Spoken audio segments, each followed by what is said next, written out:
Close the door, please. Indeed, family, friends, distinguished guests, welcome to Grasshoppa Speaks, Building with the Master Teacher. Today is December the 5th, 2021, according to the Julian or the Western calendar, and that's in correspondence with the Kemetic calendar, which is 6,262, also referred to as 6262 Sma Tawi. Family, friends, distinguished guests, welcome to the 7th millennium. It is I, Minister Pianky Amun-Ra. I also go by Grasshoppa the Griot, and we have a wonderful, wonderful master teacher, Tajedi scholar on the program today.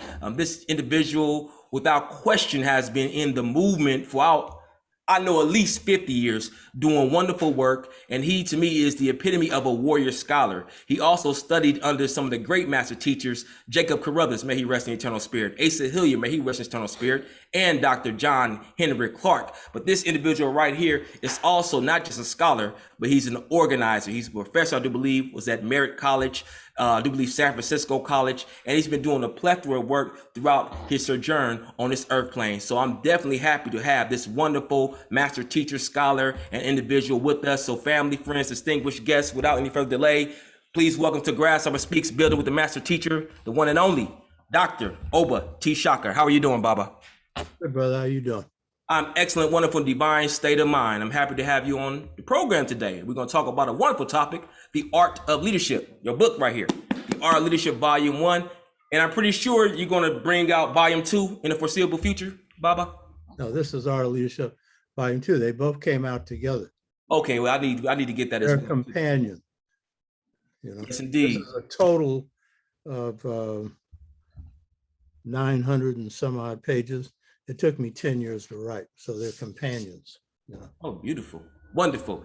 Well, all right, Doctor and Baba, what we do on this program, the first time a person come on this program, we just ask them to tell their story. You can tell us about yourself and what was the, I ain't gonna say struggle, but what was some of the experiences that made you Oba T. Shaka, Dr. Oba T. Shaka. The floor is yours, Baba. Well, first, I come out of a family, a conscious family. My father was born in Bunkie, Louisiana, which is a small town in Louisiana. So small, you drive through it and close your eyes, you'll miss it. Shack that was about ready to fall apart. And he was a fighter. At 12 years of age, he whipped the behind of the owner of the plantation in Orange, Texas, which was on the border of Texas and Louisiana. And that was a lynching offense. The owner of the plantation came to my grandfather and said, if he does it again, we're going to kill him. My grandfather said, yes, sir. And then he told my father, well, I know how you feel, but WH, his name was William Henry Bradley, and that was my slave name. He said, WH, do it again. He's 12 years old. They're going to kill you. And my father said he knew it, but the next day he's going to the barn, and this is like sharecropping. And he was a strong, small cat, and he was the defender of his family, cats who were much bigger than him and his family. And so this time the owner of the plantation is blocking his way. And so my father, he said, I knew what my grandfather told me was right, but I knew if this happened again, I'd fight. And so this time, the owner of the plantation, who was called master, because this was just like slavery. My father didn't call him one, but that's how he was regarded. So my father stops his wagon load of cotton, mule pulling it, and he's ready to fight. And then he knows he's going to have to get out because they're going to be coming to lynch him. And so what he ends up doing when he stops, in the South, you're a boy forever. You know, you die, you're 100 years old. To them, you're a boy, not to us. And so the white boy says, how you doing, Mr. WH? Mr. My father said, fine. He said, how'd you like to work for me? My father said, what does it involve? He said, it don't involve picking cotton. He said, how much does it pay? He said, double what you're making now. My father said, fine. And that was the end of that, you know what I mean? The Klan came to his house later to lynch him, but he's so small that they gave him a warning, you know. And during World War II, they drafted him. He went to the draft board and told them, draft me. See, Malcolm had the same experience, except Malcolm had to be hyped up on drugs, you know, to do his number. My father, that he just hyped up on, I ain't doing nothing to support a system that oppresses my people. So my father said, draft me, I ain't killing no Japanese, they look just like me. Draft me, I ain't killing no Germans, they ain't got no Southern accent, they ain't lynched my men, they ain't raped my women. Draft me and give me a gun and I'll kill every cracker I can shoot. And my father was, and I have a warrior face all the time. He was very friendly. He'd have a smile on his face and shit.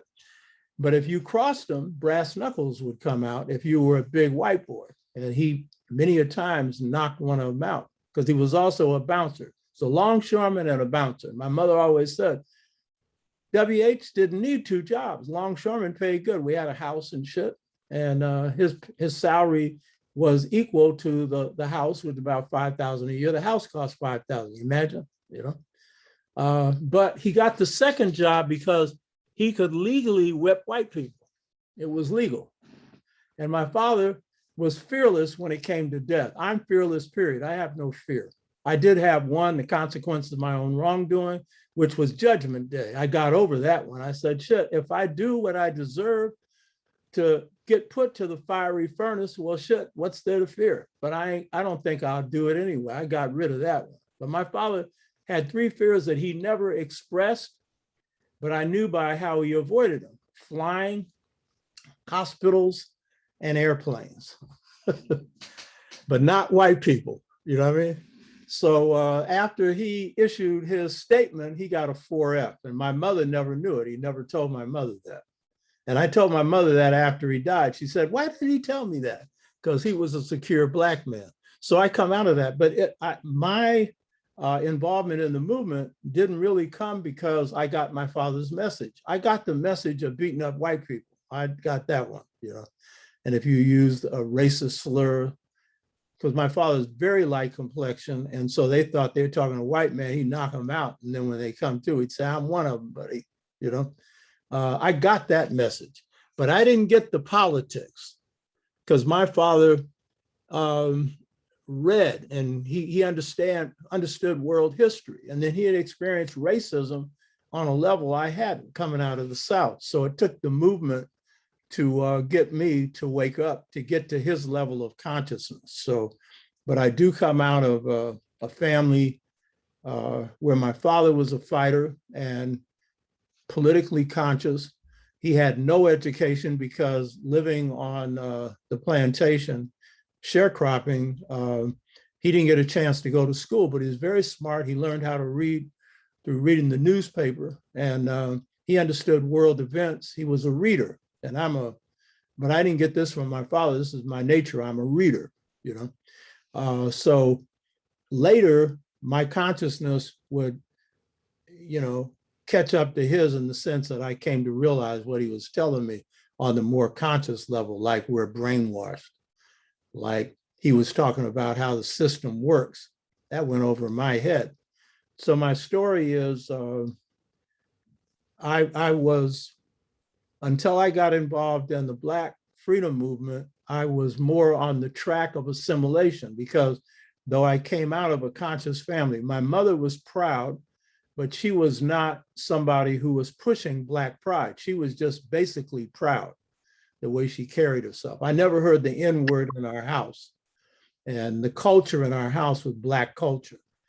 And I was raised in the Fillmore, but then when I got to be 7 years of age, I was then moved into a place called the Vernal Heights, which is an all-white community. We're the only Black people in the Vernal Heights.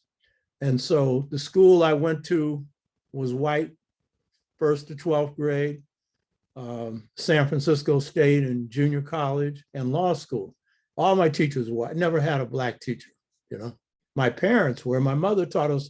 My mother's a straight A student in high school. She taught us all the skills when we went to school, but the teachers were white. And then I was watching John Wayne and Tarzan and all the rest of this shit, you know?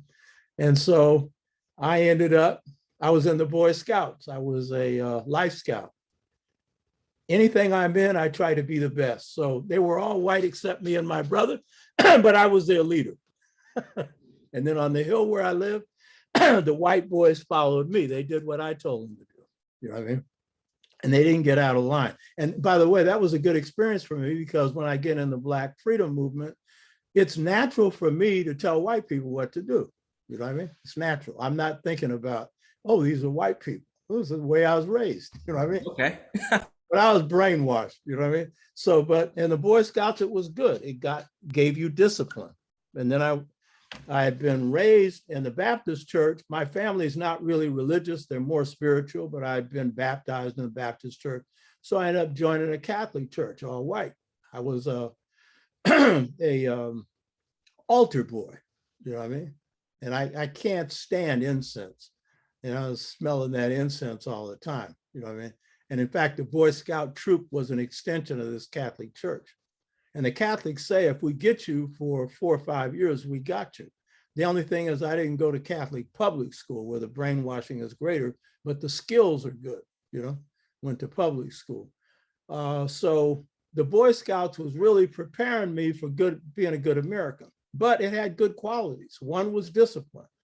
Those merit badges, if you really worked on them, that's a sign of discipline. I don't know if I would not have had discipline but Boy Scout, because I have natural discipline. And I think the two qualities people need in life, good character and discipline, those two things are the key in life. So I got a lot of good out of the Boy Scouts, learned how to shoot real good, ride a horse, camp out. I like that stuff. But it was really preparing me for the military, because that's basically what the Boy Scouts is about. The founder of the Boy Scouts was engaged in the last of the S.N.C.C wars, you know, where they defeated the S.N.C.C after 100 years of battles. So, but I didn't know that. So, and then I became a junior assistant scoutmaster. In high school, I didn't like running. I never have. I work out, I lift weights and stuff. Then I didn't, I do now. But I did not like running. But I did like uniforms, so I joined the ROTC. I ended up being a lieutenant colonel in the ROTC, second in command of all the units in the ROTC. So I was headed on the American track. And then I went into the Marine Corps Reserves for 6 years. I was a machine gunner trained in mountain leadership training, amphibious training, and desert warfare training. I was the best Marine in my unit. I was the strongest one. I carried the machine gun. And my company commander wanted me to go to officers training school. But by then I was in C.O.R.E and my eyes were beginning to open up. Officers training school would have been Vietnam. Hell no, you know what I mean? So that was kind of a background. So I was really headed on one track. And then my mother's friend, a woman named Ella Hill Hutch, who was a mother of the San Francisco freedom movement, my really good person. First woman later to be elected to the Board of Supervisors in San Francisco. She told me I should go to a C.O.R.E meeting.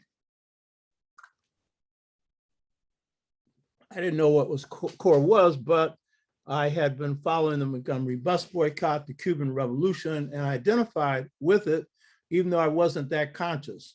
The Montgomery Bus Boycott was the preeminent movement of the Southern movement, broke the back of segregation on the buses, but it was the first real victory, 97% Black community support. And so I identified with that, even though I wasn't that conscious. And I was in a debating class at San Francisco State, where I went to school after 2 years of junior college. And I had a debate on the Cuban Revolution and I won the debate. Now, again, I'm not radical at this point. And then I challenged my debate teacher to a debate, but he wouldn't debate.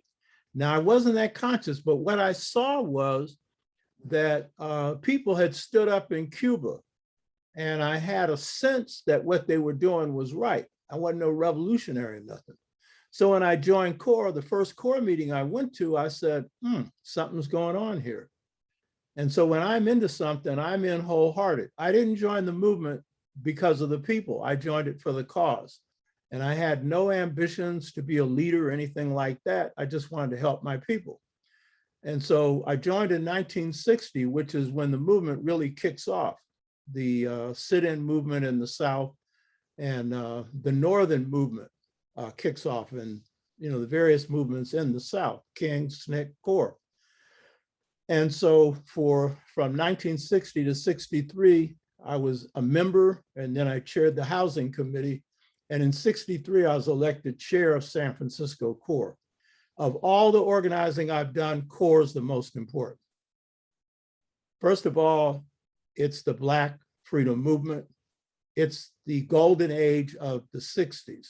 It is the most important movement. These movements have come out of the 60s in our people's history. And so to be a part of that was honor, and I learned my greatest lessons there. So when I become chair of San Francisco C.O.R.E, I've cashiered out of the Marine Corps. I've served 6 years. I didn't know there'd be a war in Vietnam, but that guaranteed I'm not getting drafted, and there's no weekend warrior classes. There's no summer training, which was for 2 weeks in the desert or wherever. And so it freed me up. And I'm a law school student. I graduated from San Francisco State.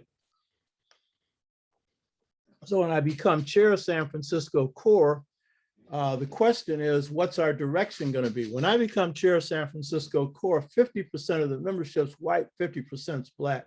I took over from Will Ussery, who was a good man, had been chair before me and about 10 years older. So I didn't know what our direction would be. So I told, because generally I didn't tell people anything in C.O.R.E. The people made decisions. But in this case, I said, okay, I want to find out what the direction should be. So I said, all y'all going, and all the Black members, you're going in the Black community, you're asking one question: what do you want? That's all I want to know. What do you want? Ask the people. Going to barbershops, beauty parlors, pool halls, churches, restaurants, on the corner, whoever's hanging out. Ask the alcoholics. Ask anybody. What do you want? That's the only question. I was out there doing the same thing. And so we got one answer. What do you think the answer was?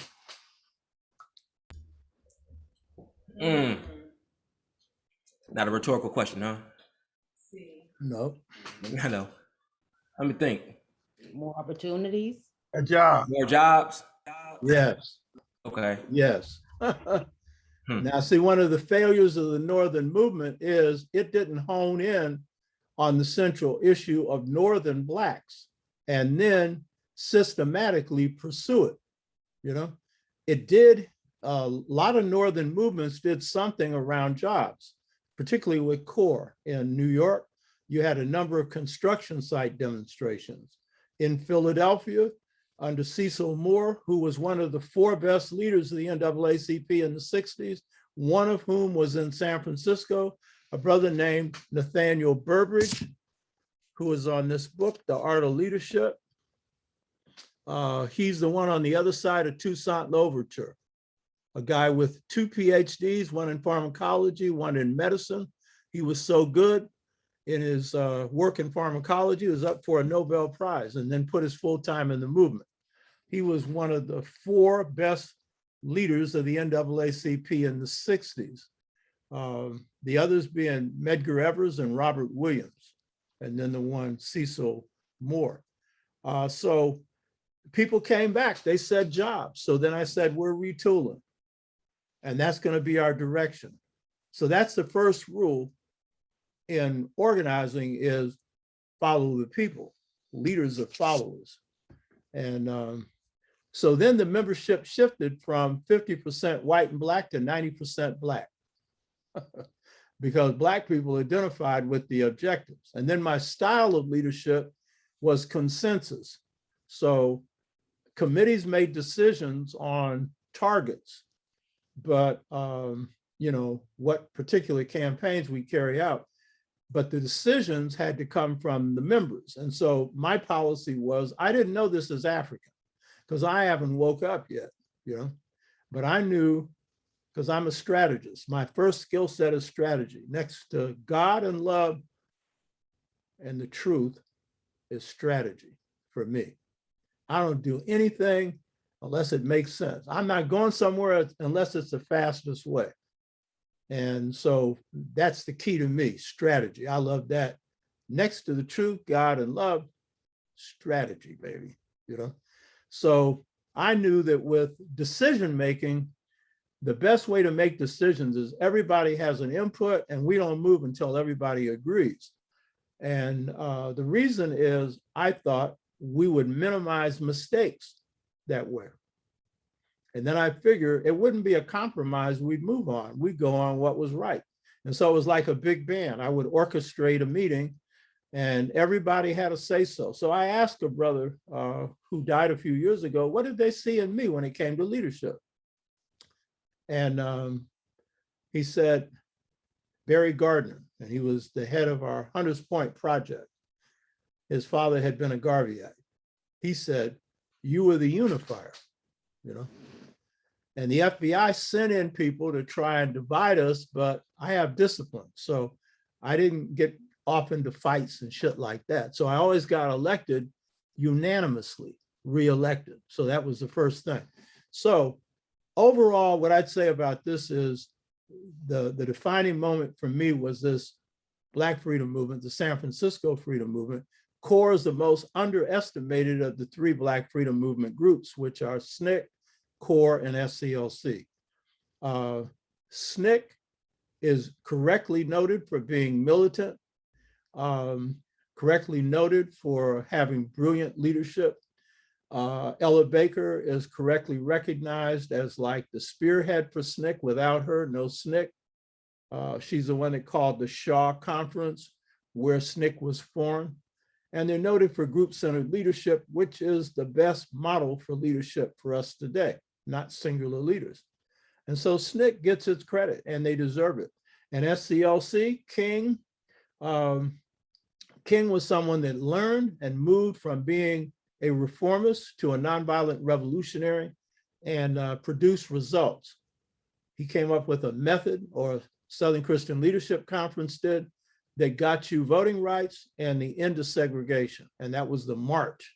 And that was the way in which they created an embarrassment with bull counters sicking dogs on you in Birmingham and places like that.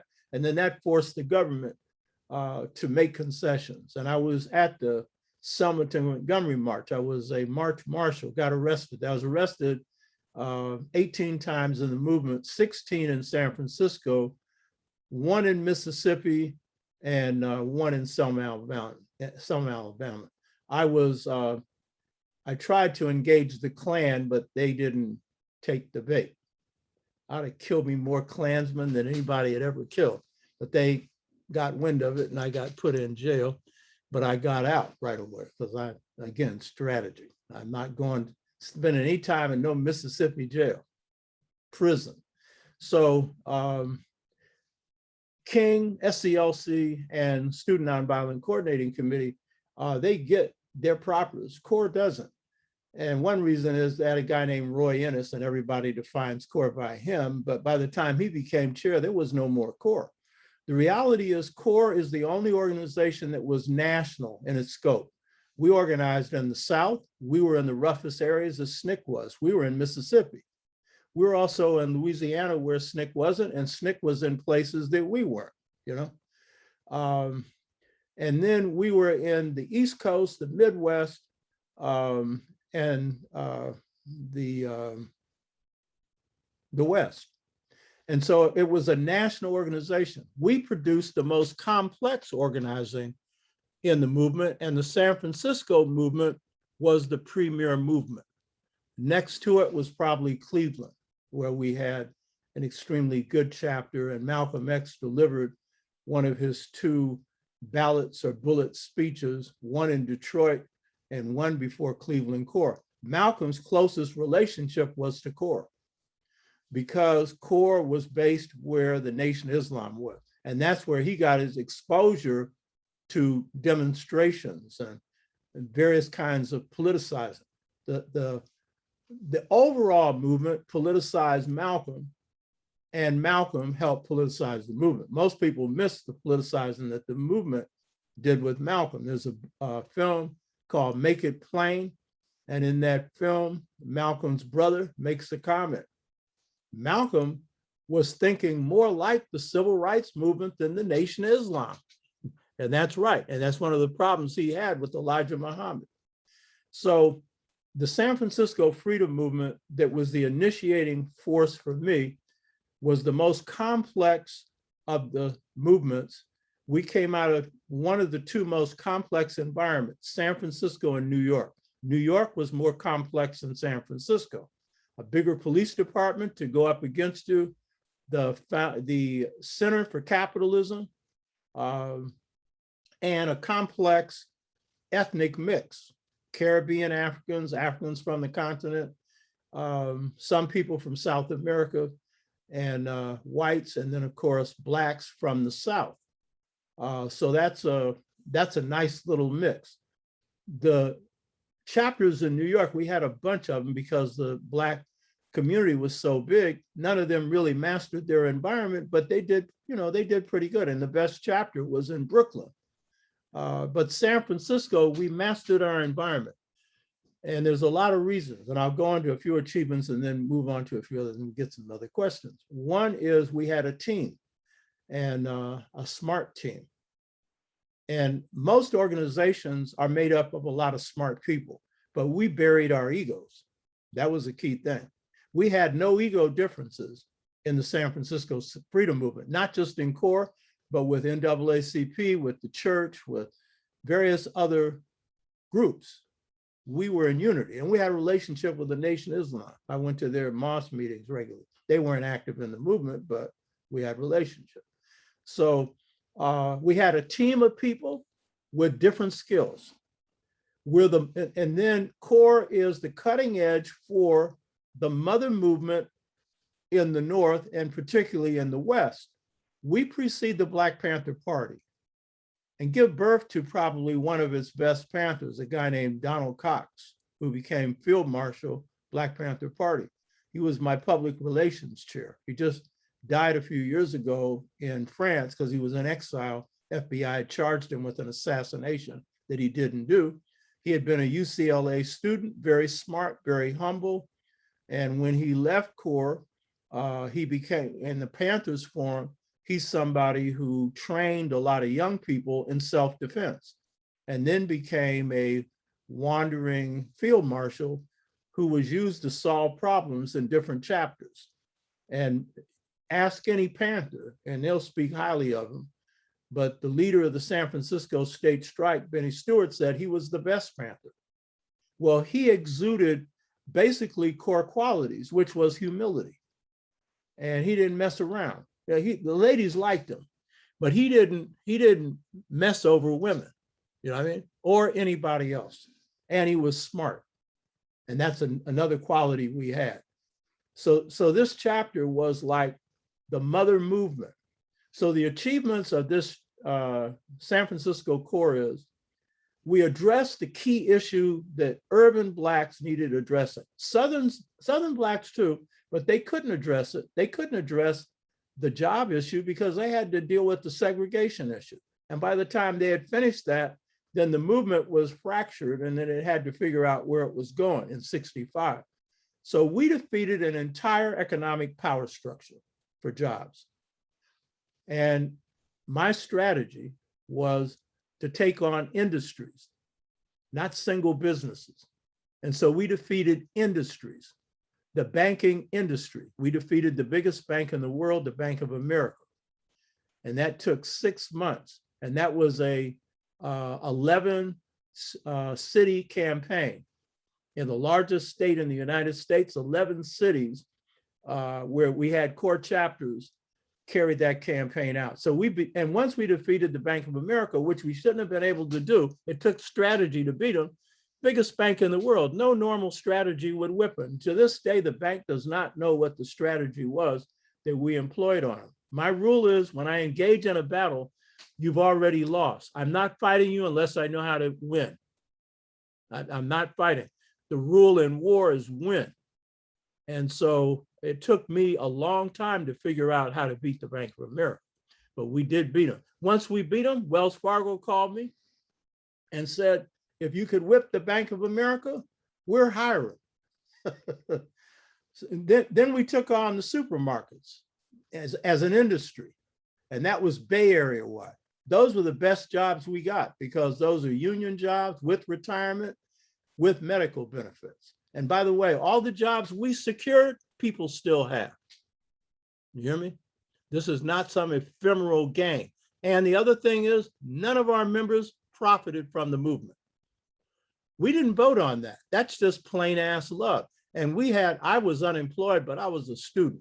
You know what I mean? But we had people who were cab drivers. Brother that woke me up, Norman Brown. We had people who were unemployed. You know what I mean? And they could have used the job, but it was an unspoken rule. Those jobs aren't for us. We were unbought and unbossed. Nobody owned us. You hear me? We went for one thing, which was the truth, you know? And then, you know, we beat all the department stores, the hotel and restaurant industry. We whipped the car dealerships. And then we opened up jobs peripherally because other employers started to hire. And then we got the allegiance of the police, that is Black cops. They got jobs, but we didn't fight to get no jobs for cops, but they got them and they liked what we did. So every time they sent infiltration into us, a Black cop would come only to me and tell me, you're infiltrated. And then I would lay out a trap and find out who it was. So we even had the cops supporting us, you know what I mean? So the first achievement was we defeated an entire economic power structure, and that was done nowhere else in the country. We then organized 45,000 Black people block by block. When James Foreman was in the Black Panther Party for a short period of time, he had been executive director of the Student Nonviolent Coordinating Committee. He went to Guinea under C.O.R.E. He came back and advised the Panthers that they should do a 10-10, which was block organizing. They didn't do it. Every movement I've been in since then, I've tried to get Blacks to do block organizing. We now have a lot of fragmented communities that we could have prevented from being fragmented. When Harold Washington was elected, I was national vice chair of the Black United Front. I recommended that we do block organizing in Chicago because Chicago's organized on blocks. The Irish Mafia, that's how they set their stuff up, you know, understand? And people didn't want to do it because some of us, we like to flash, get on TV, run your mouth, you know what I mean? Build power, that's the key thing. So we organized the total community, 45,000 Black people, block by block. Our troops, when we hit the high point, we formed a united front called the United Freedom Movement. And it was one of the few successful Black united fronts in the country. And when we pull this together, it's a coalition of Black freedom movement organizations. When we pull it together, we start moving from demonstrations of 200 to 10,000. And that's in 1964. That goes on for a whole year. That's when we take on the hotel and restaurant industry, Auto Row, and the Bank of America. So those students come from UC Berkeley and they come from San Francisco State. For 1 year, they're going to jail because while all the movements I led, nobody went to jail, only one, because mine was a strategy of finding your weakness. And if you didn't concede, then I was going to put you out of business. You know what I mean? So that was my strategy. So going to jail had nothing to do with that. But in the case of these last three movements, they all involved going to jail. So that's when I went to jail, when other people were doing the jail thing.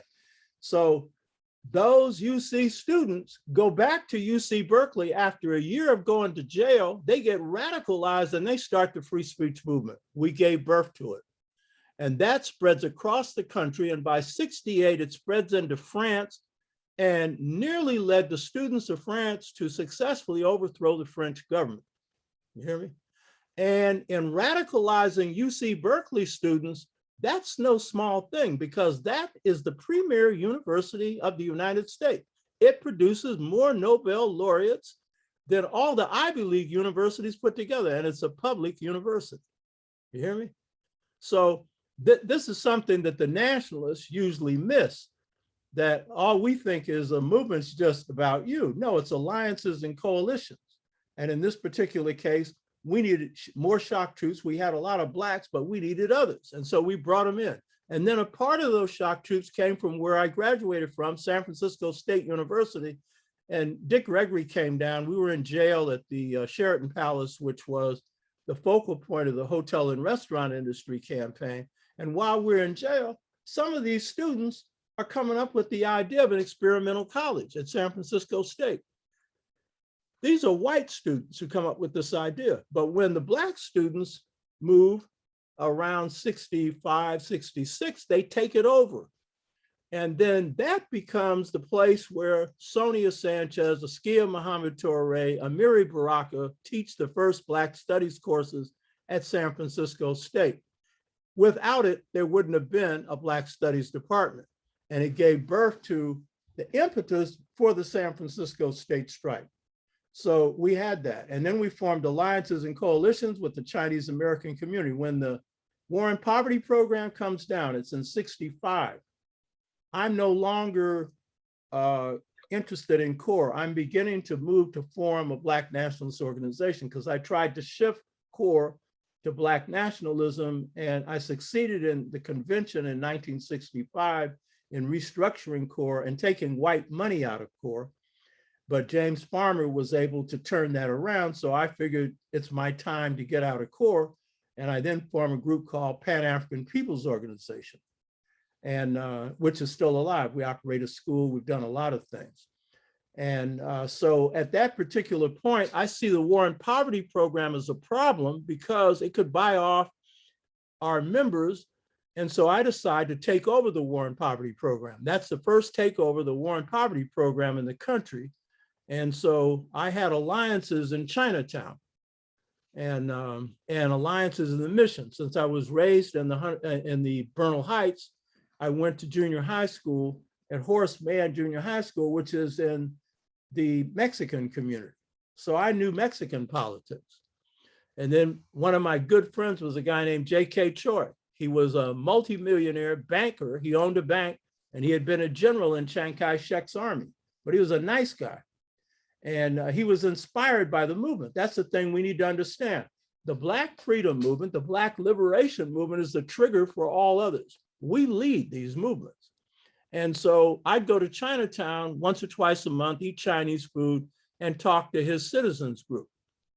So when I'm forming Citizens United Against Poverty, I call him up. I say, hey, J.K. Choi, I'm forming a group called Citizens United Against Poverty. I'm going to take over the poverty program, and we're going to funnel all this money into poor communities, and you get 25%. Chinatown will divide that money up any way you want. Now, as it turns out, my vice chair, Norman Brown, ended up being the one that cut the check for Chinatown. There's a guy that also woke me up, little guy. He's still alive, 2 years older than me. And he cooled out a lot of gangsters, but he's a little guy. He come in, he's the one that's the payroll, you know what I mean? So J.K. Choi says I'm in. Then I call up a guy named Gallegos who's in the Mission. He's Mexican. I say, same thing, give you 25%. Well, guess who controlled 50%? Me. Fillmore on the Hunters Point. Ron Dellum's first activism came through involvement in this campaign. Ron Dellum is one of the most progressive congressmen we ever had. We politicized Ron Dellum's, you know, and a beautiful brother. I had a lot of respect for him. So once that came down, I walked into the mayor's office. This is called the perfect strategy, winning a war without a fight. And so when I went into the mayor's office, his name was Shelley. He was an alcoholic. He had been a congressman. And every time I wanted to seal a deal with the corporation, after we kicked their butt, we need to get them to sign on the dotted line. We go into him if we couldn't do it on our own, and he'd force an agreement on our terms. And so in this particular case, I walked into his office, and there was a guy named Arthur Coleman. He was both a MD, a medical doctor, and a lawyer, one of these real smart guys. He just died a few years ago. Nice guy too, brilliant. He was in charge of the EOC, Economic Opportunity Council. I said, hey, Mr. Mayor. He said, yeah. I said, you do realize you're not in compliance with Johnson's policies. You're out of compliance. He said, what do you mean? I said, haven't you read his policy? It's called maximum feasible participation, meaning the poor should control it. Have you read this? He said, and then I said, well, guess what? I lead Citizens United Against Poverty. We have the Chinese American, the Latino, and the African American community. I said, that's the poor. And so guess what? We should be running it according to this policy. The people you got in charge of this, they ain't the poor. Coleman immediately said, I'm stepping down. And they turned that program over. And so for nearly 3 years, we ran it. I didn't take a penny from it. And since I didn't, I put a guy named Will Ussery in charge of the Western Edition, the Fillmore, and we then organized 45,000 Black people block by block. And then I went to the redevelopment agency and told them, because at this point I kicked it behind we had of the entire power structure so I could get anything I wanted. And so I went to the redevelopment agency and I said, you know, I have a lot of money. I was broke. And I want 4 square blocks, which was between a place called Eddy and Ellis. They were worth millions of dollars, now billions. I got a lot of money. Said, how much? $1. And so I got 4 square blocks for $1. Then I went to the Senate, lobbied for low and moderate income housing, 1966, and we got it passed. There was a national movement for that. And we came back and we built the Martin Luther King, Marcus Garvey housing complex, 211 units. We then put our people in it and others, but mainly it was just for the community, not for me. I don't profit from anything I lead. And so once the people got in there, both our members and others, mostly others, they decided to turn it into a cooperative. So we used the federal government to build it and then turned it over to the people. So I say that because that's my proudest achievement. This is the prototypical movement because we had found a strategy that worked. We operated on the people's interests. After that, I formed this group called Pan-African People's Organization. It's been in operation since '66. We operate a school. We fed people thousands of plates of food free. We worked in Africa. We fought against police violence. We ran African Liberation Day for 5 years, averaging 30,000 people a year supporting African liberation movements. We worked in Africa in the Ujamaa villages for 3 months. I met Julius Nyerere, president of Tanzania in 77. After that work, and through P.A.P.O, we led the Western Regional Delegation to the 6th Pan-African Congress, where I chaired the political committee of the 6th Pan-African Congress. And we formed a national conference called the State of the Race Conference that averaged 1,000 people for about 6 years. A brother named C.O.R.E that was in our group came up with that idea. So Chancellor Williams spoke at that, John Henry Clark, many others. And the African Liberation Day, C.L.R. James, one of the fathers of Pan-Africanism. And then through P.A.P.O, Pan-African People's Organization, we were principal groups, one of the principal groups in forming the National Black United Front, where Brother G2 Weusi was the architect, who was an organizer trained in C.O.R.E. And then we did a lot of work in C.O.R.E. So that's my history. And of everything I've done, my organizing is the most important. Then the scholarship is next, but it's the organizing.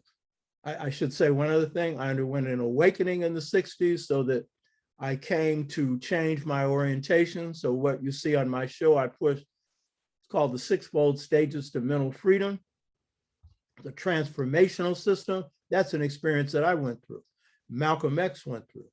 The brother you see in the back, Amilcar Cabral, went through. Asante Shakur went through.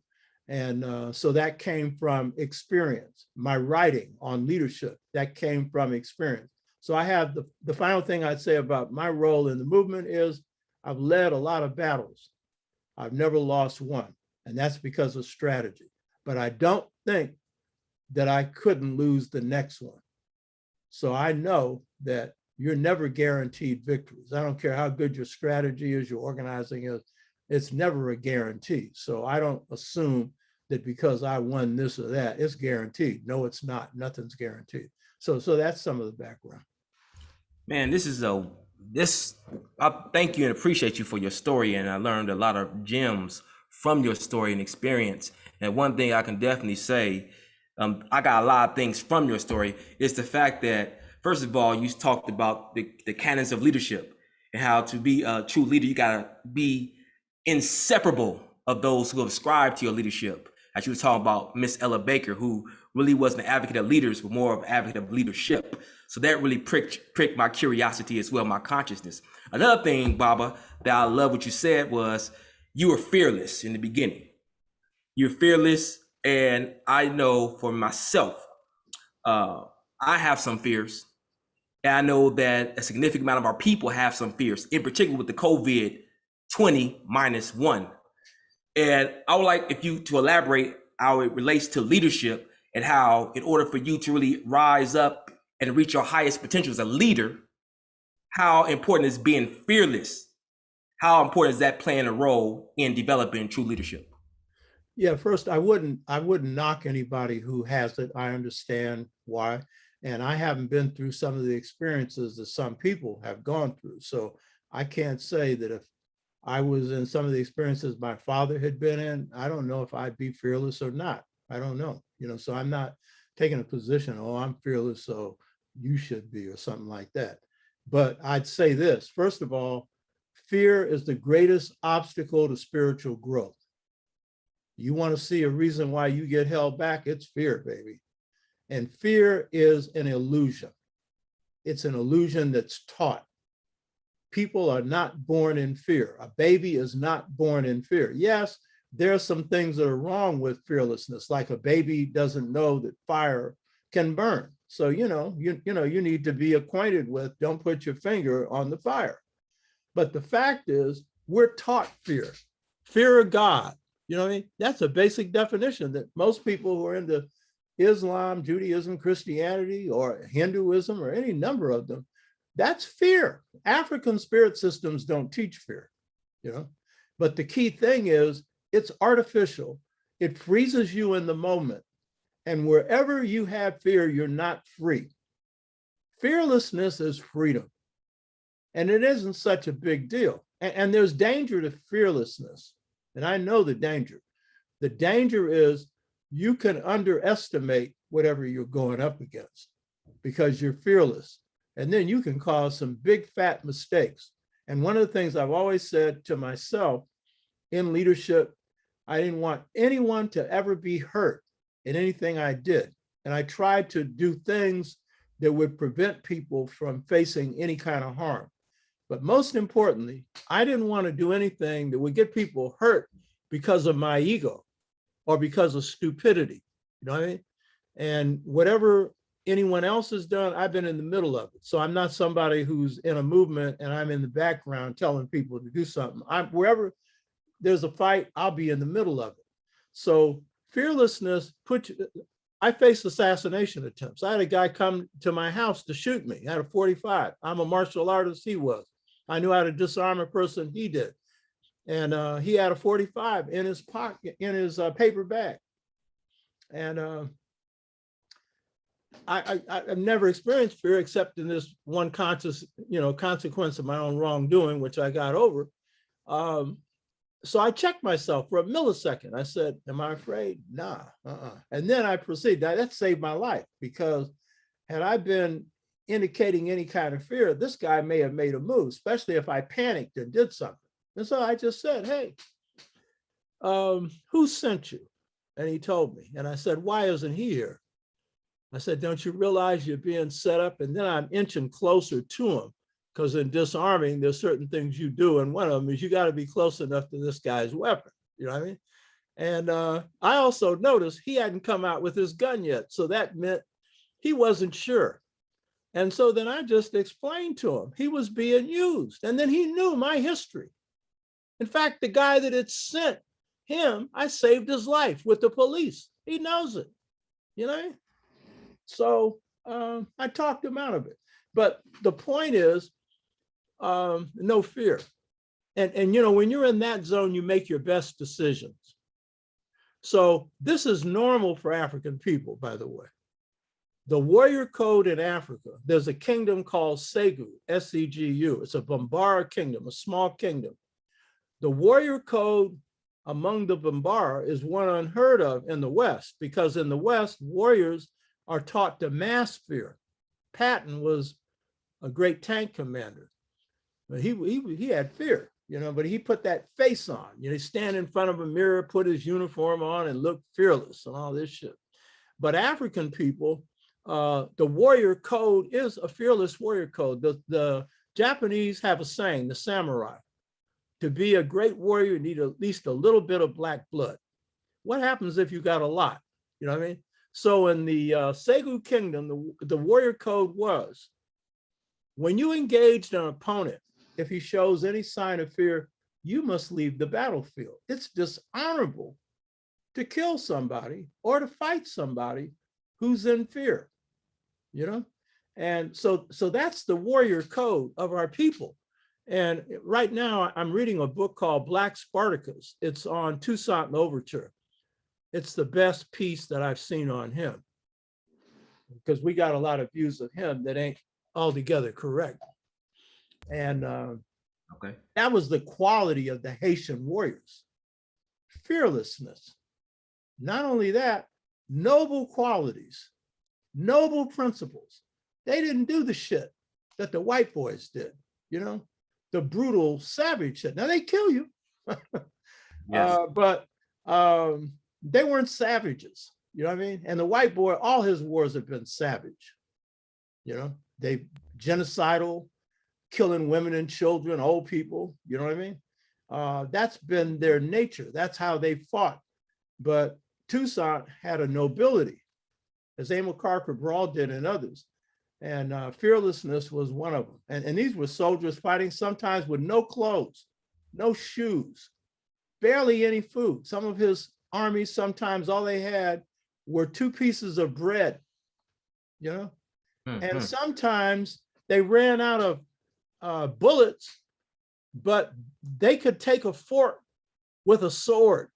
And by the way, that's what happened in the Cuban thing under Antonio Maceo. I was in Cuba in 83, 84 with National Black United Front. We went to the National Museum, and I got the picture right here. And it was common for an African warrior to take a machete and slice a Spaniard in half with a machete. Yeah. Yeah. Yeah. So imagine what happens if you got some weaponry behind you. So fearlessness, but here, you know, I'm talking about movements, but for a person in life, fear is usually what you're always going to hear. On my show, the Dr. Obitashaka show, we did 2 on, one on trauma and one on addiction. And they were very good, 2 sisters. Great show. Yeah. Oh, you saw it? Yeah, 2 sisters, Miss B, and I forgot the other lady's name, but it was impeccable, wonderful, both of them. Yeah, excellent. Brianna Moore, one of whom was my former student. And the common word you kept hearing coming up when people are dealing with their pain and stuff is fear, you know what I mean? And so a common cure is fearlessness. And so it's cutting through the myth. Like the biggest fear we have is death. If you've seen God, and if you've seen, you know, the beauty of God, or if you have any sense of it, you know death is a beautiful place as long as it's in the right place. There's 2 places. There's one you don't want to go. It's kind of hot there. And by the way, this ain't no Christian view. People who are into parapsychology, they all say this. There's a pit. Whereas in the Christian, Judaic, and Islamic tradition, they say the devil rules it. But in the African tradition, they say God rules it. That's a place where spirits don't pass that test. The 42 confessions, all the rest of that, you come up negative. You go in there. But God rules that place, because you can come back, but you're going to have to learn lessons. You know what I mean?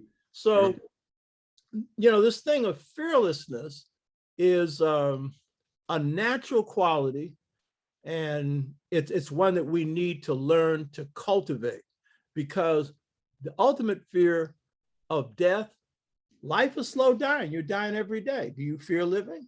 You know, That's the nature of living, you know? So it's just that you want to live longer. So take care of yourself. But Yes. fear can drive you to do all kinds of stuff. So the fear of God. How can you love something you fear? That's false. God's not one that is based on fear. It's unconditional love, beauty, you know, peace, Yeah. contentment. You know what I mean? So that's real key. So I'm saying that I'm not saying that because if someone has fear, well, it's too bad for you. No, I understand. But that is the best space. That's the best place. Sun Ra said, space is the place. Fearlessness, you know, is really a heavenly experience, but it's normal. Yes. I think fear can be your best friend, like you say, when you properly cultivate fear. You got a picture of a gentleman behind you that some may not be familiar with. In your book, you give him a lot of praise and admiration, rightfully so. You know, this individual, the one and only Emil Cabral, you know, of Guinea-Bissau, you know. And, you know, I studied Emil Cabral. My uncle schooled me to him.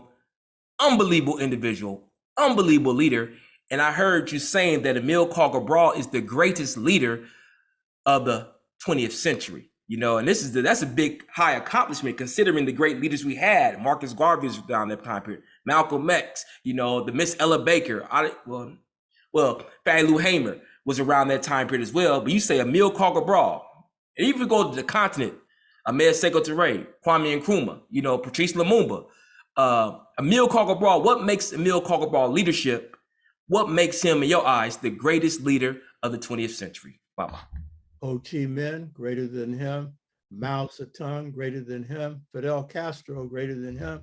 Malcolm X, greater than him. And I wear a goatee. Ooh, you going there, huh, OBT Shaka? You going there? Malcolm was one of the two central masters in my awakening. You know what I mean? So, and he's a great leader. He's one of the two best we produced as an organizer in the 60s, Ella Baker being the other. I don't think either one can get outrank the other, you know, based on achievement.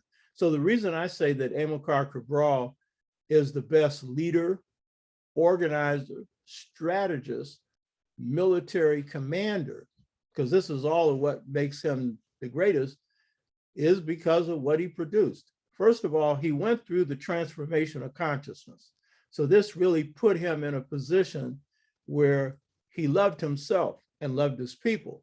Malcolm went through that. Ella Baker didn't have to because she came out of Black culture, but he was assimilated like I was, like Malcolm was. So first of all, he underwent a transformation of consciousness where he said, we decided to be African. So that's the first thing. And so he was trying, part of his project was to try and get the leaders he was training to undergo that same transformation. So that's the first thing. Second thing is he did a study after he graduated from agronomy school in Portugal. He was one of the top students in the agronomy class. There were a couple of hundred that enrolled, only a few graduated. And so when he went back to Guinea-Bissau, on the surface, he was doing just ordinary work. And the Portuguese governor, who was the colonizer in chief in Guinea and Guinea-Bissau, liked him. And so they asked him to do an agrarian study of the state of agriculture in Guinea-Bissau. And so at that time, he was married to a white woman. She was also an agronomy student. She went with him, but she didn't go in when he did the interviews. And so what he did is he went across Guinea-Bissau and interviewed the people, but he was doing a study of the social structure. He was also looking at the agrarian situation.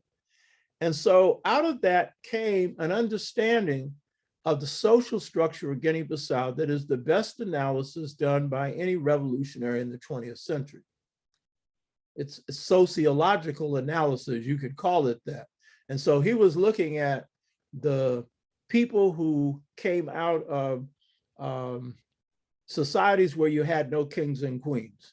And then he was looking at the Islamic societies where you had leaders and stuff. He was looking at various groupings. And then out of that, an understanding, he was able to shape a methodology for organizing each of these different groups.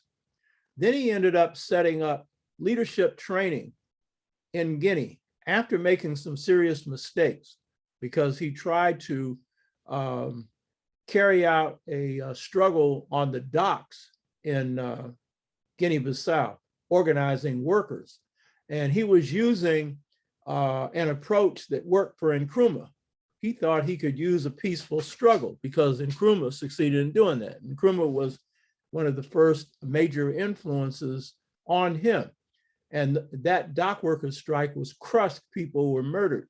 And so he realized that then he had to go into an armed struggle mode. So he took his people out of Guinea-Bissau into Guinea, where C.O.R.E was, and began to train his cadre. And so his systematic training was very good. Then what he does when he launches the armed struggle, what he does is he's not trained as a military leader, but Cabral was brilliant. And on every level, Cabral was the major force.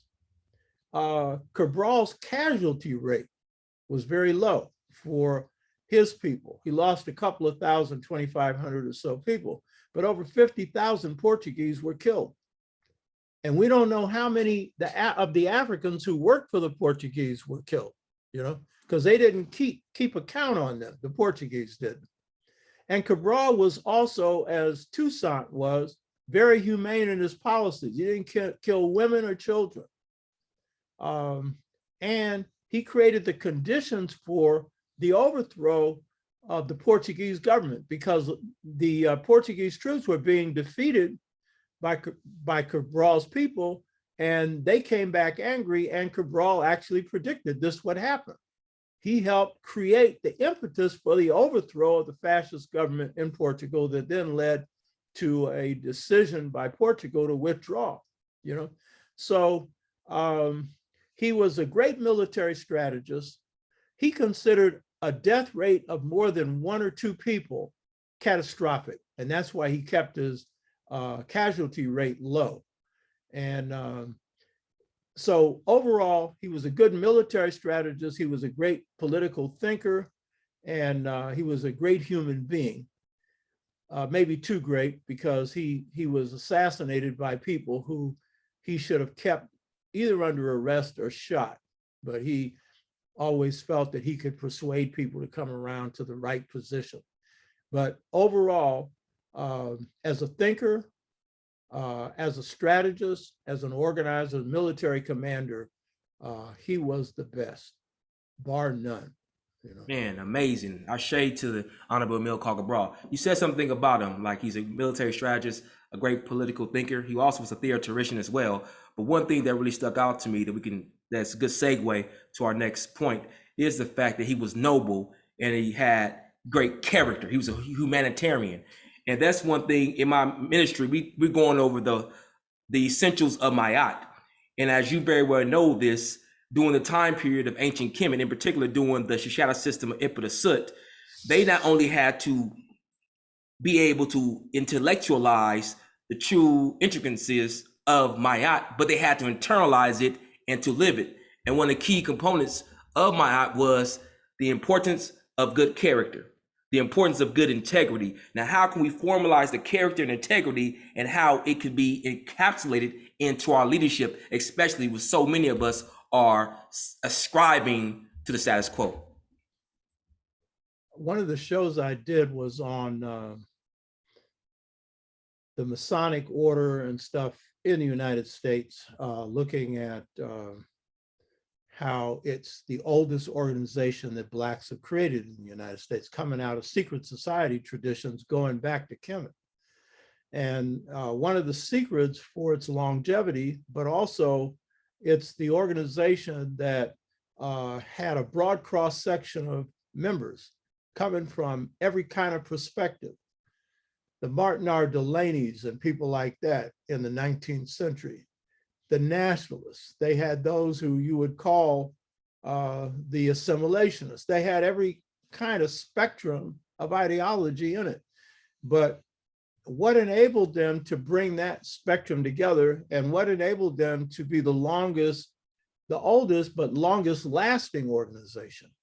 And it was that they had this overarching value system based on Ma'at, basically, because they centered their organization on Kemetic principles, and a C.O.R.E and a set, they were key to them.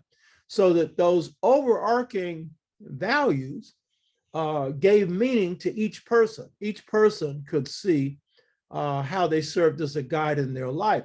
And then they served as an overall guide for the organization itself overall. And so it, along with good programs, it provided for a long-lasting organization that touched people in a lot of different ways, because during the period in which Prince Hall brings the African Lodge to the United States, we're in slavery. So Prince Hall on the surface doesn't appear to have any political views, but he is clear to his members they're opposed to slavery. And what they're trying to do is provide whatever support they can. But there are free men and women of color living in the North, so they got to be careful. You know, so it's not in your face, but it's obvious to at least to Black folks.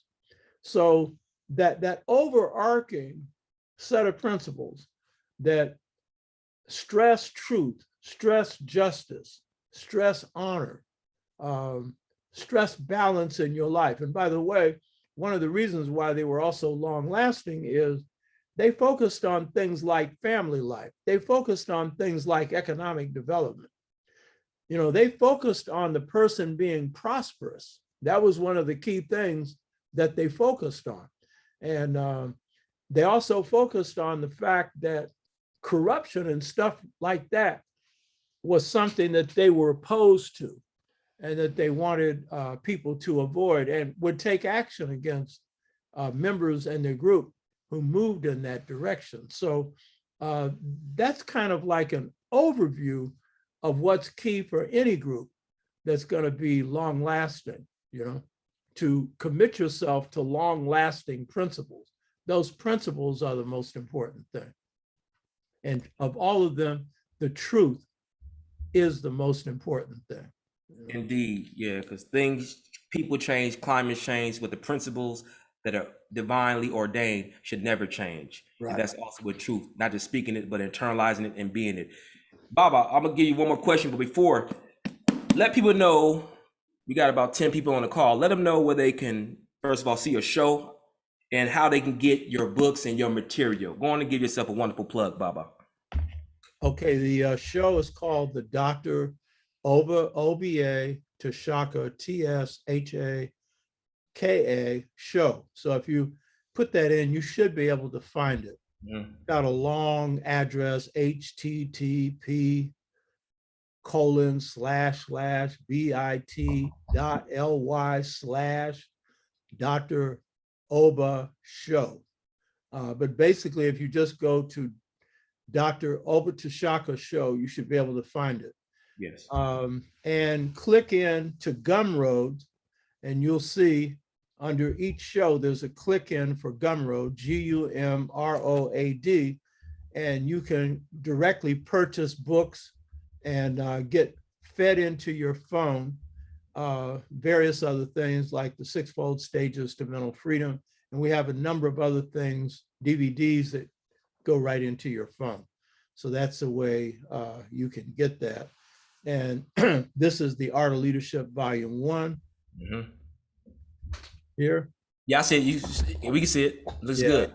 And then the Art of Leadership, Volume 2.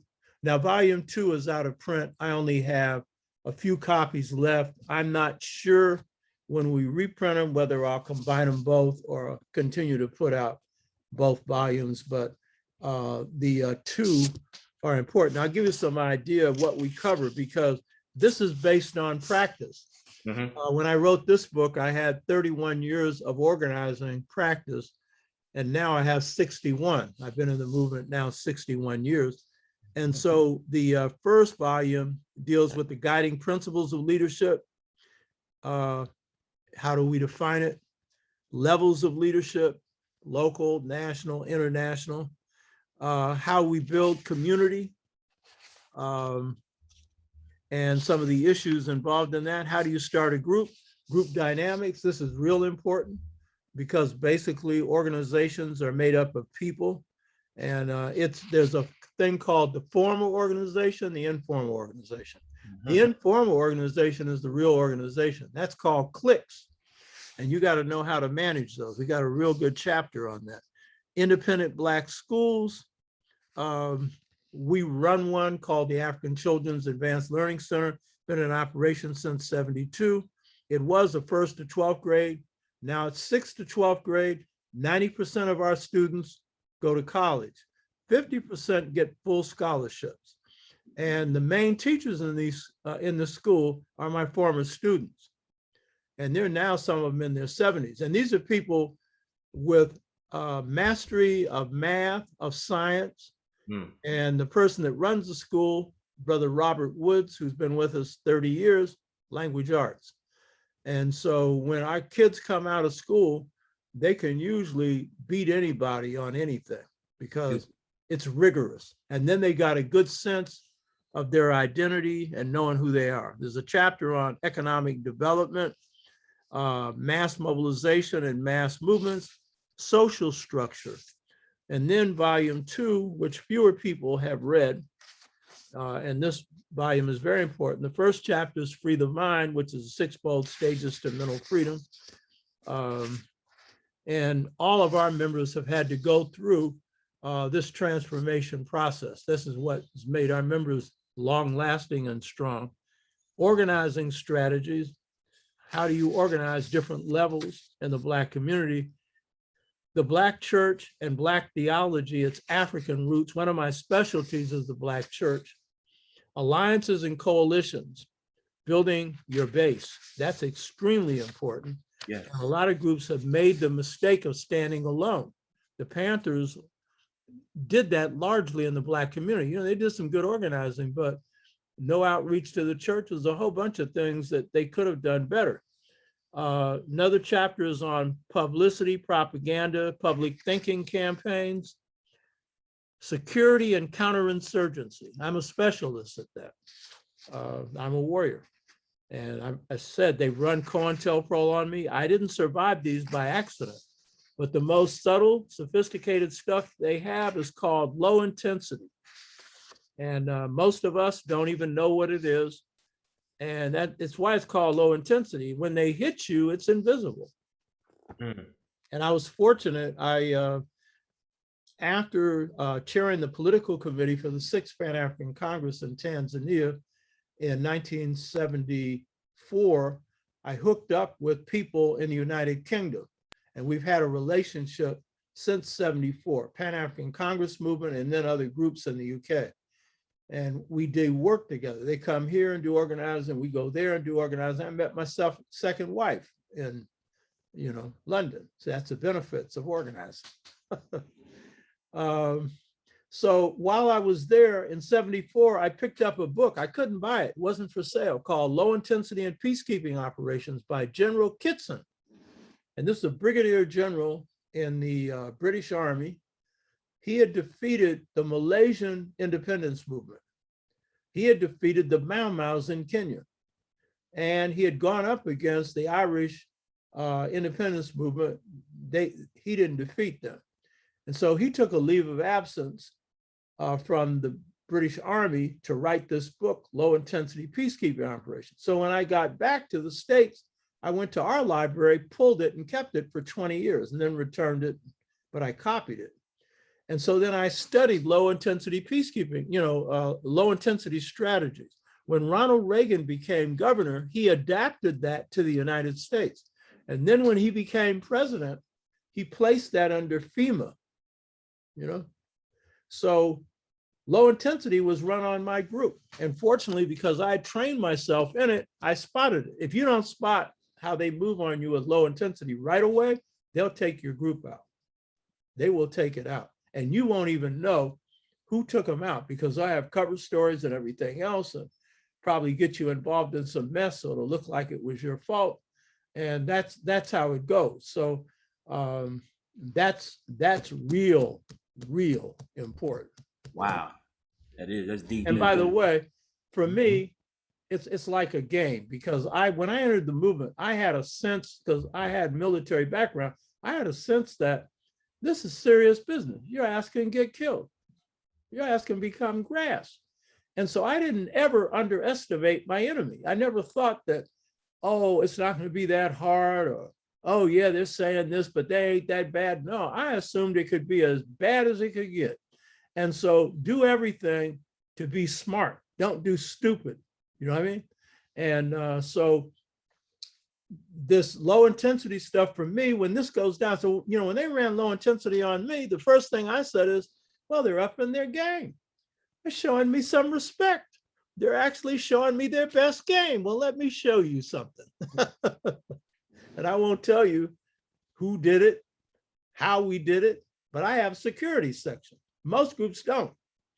You think a security section is somebody standing up with their arms folded, trained in martial arts. Yeah, we train people in martial arts, but no, a security section is something else.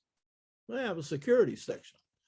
And so when I spot something, boom, check it out. And because I spotted it, my people are alive. Had I not spotted it, you wouldn't be talking to me and the rest of them. They would be 6 feet under. You know what I mean? Because they were sent. So I said, hey, you know, that's nice. You're actually sending your best people. Wow, really good. Now. So that's how I regard it. It's like a game, but it's a game where lives are at stake. Yeah. So don't play. Know what the hell you're doing. You know. So that's what these books are here. You know. I love it. I love it. Last question, Baba.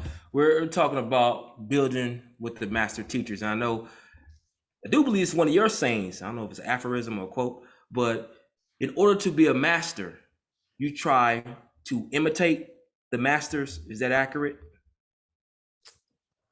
Now you're going into another thing. The experience that I had in C.O.R.E was an awakening, and it took me out of the assimilationist stage, and I went through various awakenings, and it got me grounded in our people's history and culture and a deeper sense of self-love. And it prepared me for doing what I could do when it came to teaching at state, which I'd never planned to do, you know, become a teacher and stuff like that, and a better organizer. But what you're referring to is a mastery system that we carried out of Africa based on apprenticeship. And it was the primary method for shaping masters in Africa, starting with the P.A.P.O, House of Life universities in ancient Kemet, the highest universities in Kemet. But they were the outgrowth of secret societies that had developed much earlier in Africa. And so when we come into the United States and the Western Hemisphere, an enslaved person was between 18 and 35 normally. Few babies, very few older people. And so they had all been initiated in secret societies. And by their country marks, the scars on their faces or arms or whatever, that showed you their rank in secret societies. Now, all secret societies train people in all aspects of life, the skills in life, but they also trained you in warriorhood. Women were trained, and they were trained in rough, tough stuff. So actually, secret societies were designed really to defend the culture of Africa as was coming under the onslaught of slavery and colonialism. So it was a way to keep the traditions alive, but it was also a way to toughen Africans. So the Africans who come into slavery are tough all over the Western Hemisphere, and they got martial skills. That's why Blacks, 170,000, could make the difference in the Civil War. Those traditions were passed on to them. You know? Great fighters. So John Henry Clark. So my book, I'm finishing a book on Seba, which is the Kemetic word for teaching. It has a special meaning and stuff. And it's something like, I don't remember the exact title, but it's something like Seba, where to know the truth is to be the truth. Basically, it's two levels, this book. One is how we break the teaching system of the West.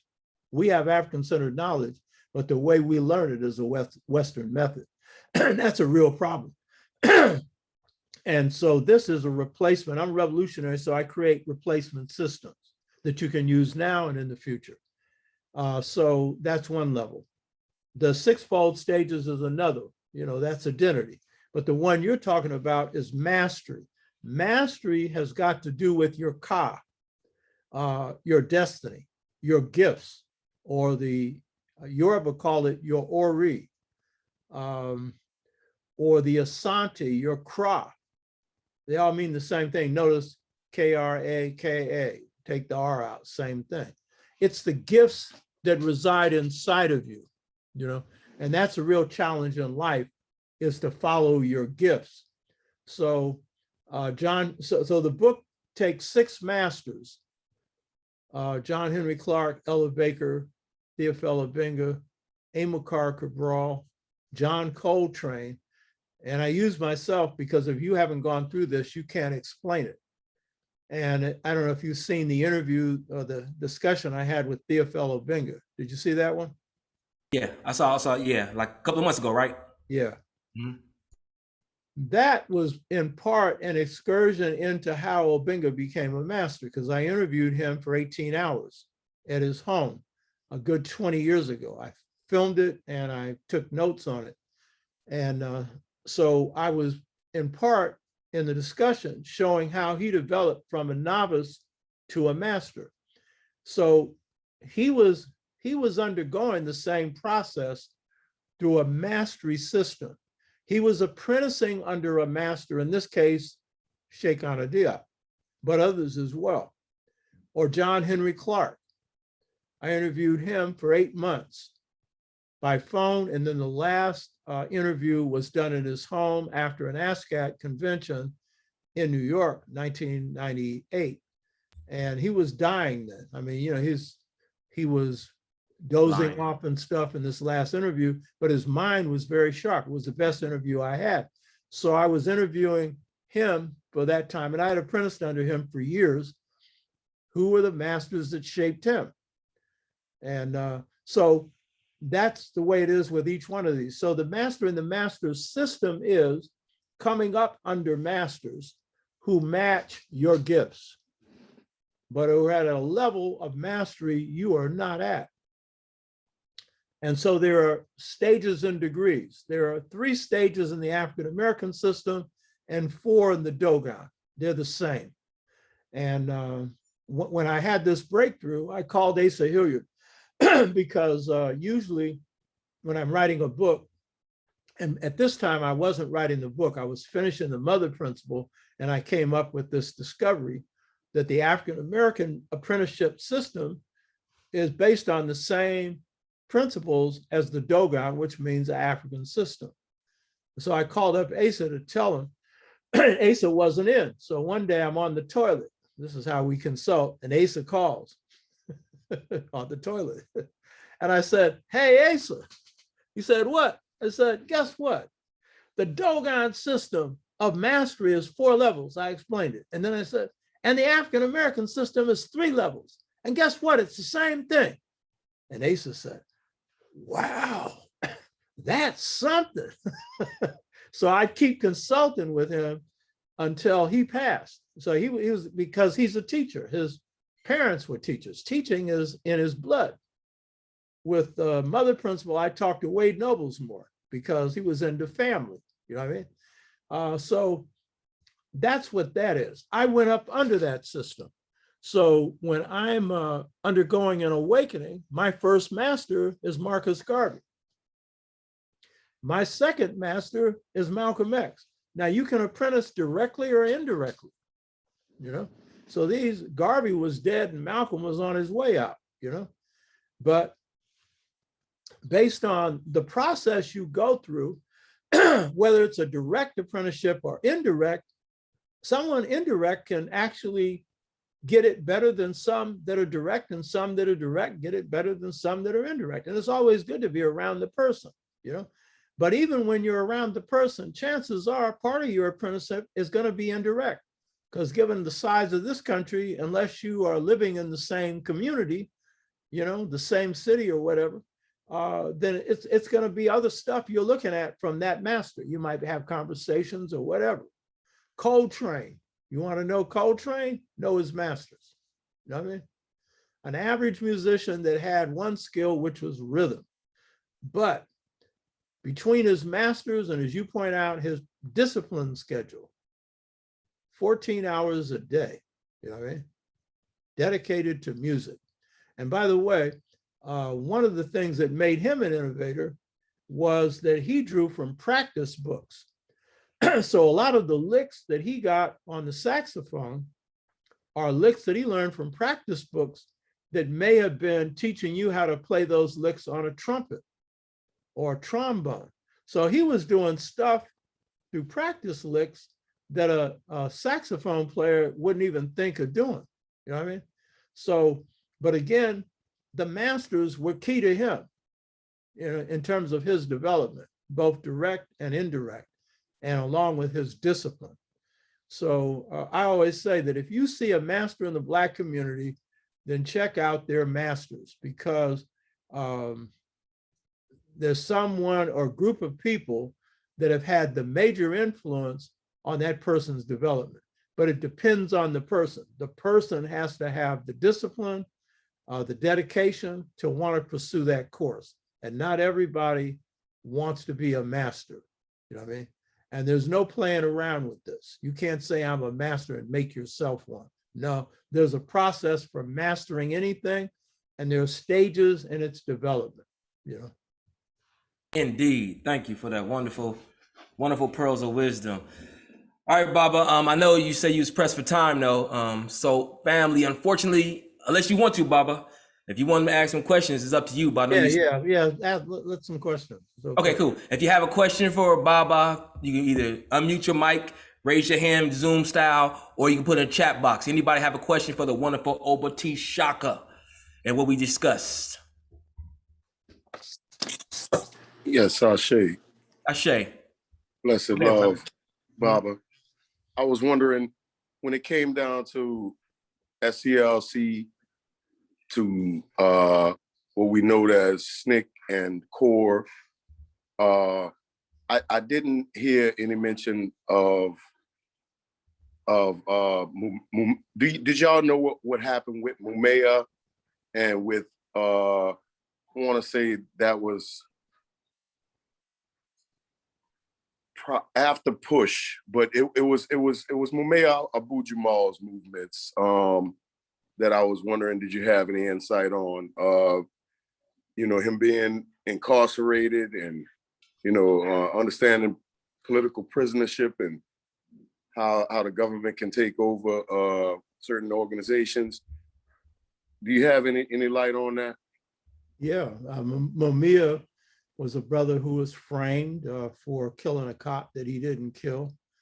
And he had been involved with an organization in Philadelphia that was very active, the MOVE organization, and had been active in the Black Panther Party. And so he was targeted by the police, and he was set up on this killing and then railroaded because the judge, the prosecutor, all of them, they were out to get him. And so this is one beautiful brother that has spent most of his life in prison. His health is deteriorated. They were able to finally get him off death row. But other than that, you know, he's languishing in prison and he should be free. He's a great man, you know, and he's a journalist and a writer and a thinker as well, a man of great integrity, you know, so yeah. And there's a global movement behind him, but, you know, Yes. they've kept him confined and he should be out, you know. Yes, him, yeah, Free Mamuya, Dr. Mutulu Shakur, a whole bunch of our political prisoners that behind the lines. Free them all. They should definitely be free. So we definitely going to continue to hold up. I actually wrote to Dr. Mutula on numerous occasions. So definitely, Rochelle McGee, all them cats, definitely we hold them in light and they are inspiration, and we knowing that everything's going to be divine order. Free them all. All right, Reverend Amadi, you were the next person So you can go ahead. Unmute your mic. Thank you, Dr. Tashaka. I have your book and we're studying it with the Karas Kamen, book on leadership, and we've been studying it. And I have never read a leadership book with that kind of detail. I mean, I read a lot of them, but I am absolutely blown away with the depth of the lessons that you have in that book. So I wanted to just acknowledge you for that. And want to just say that, so I describe myself as a spiritual leader who seeks to bring forth healing in the world and to advance the interests of African people, primarily through nation building. And so I've taken on, I'm very much inspired by Amos Wilson, and his teachings on nation building. And so for my studies, he basically, identifies three areas. We need to educate our children. We need to take control of our resources financially, and we need to organize our communities.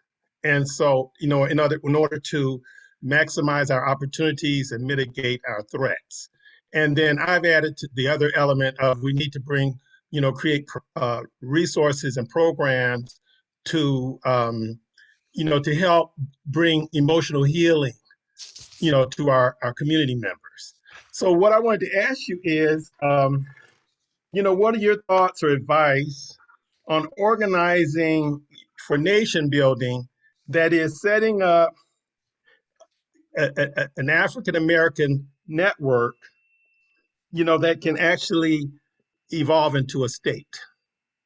That's what I would call, it's like nation building. I know that it's a long stretch for us to get to the point where we could have our own African American nation, but what do you see in terms of, that in that area of, what advice could you give or suggestions that could move us in that direction? The last show that I did yesterday is entitled on the Over Shaka show, African and African American Philosophy, the Basis for Black Consumer Cooperative Economic Development. So it was focusing on the end of economic development, that part. Mm-hmm. And it was also focusing on us being a nation within a nation.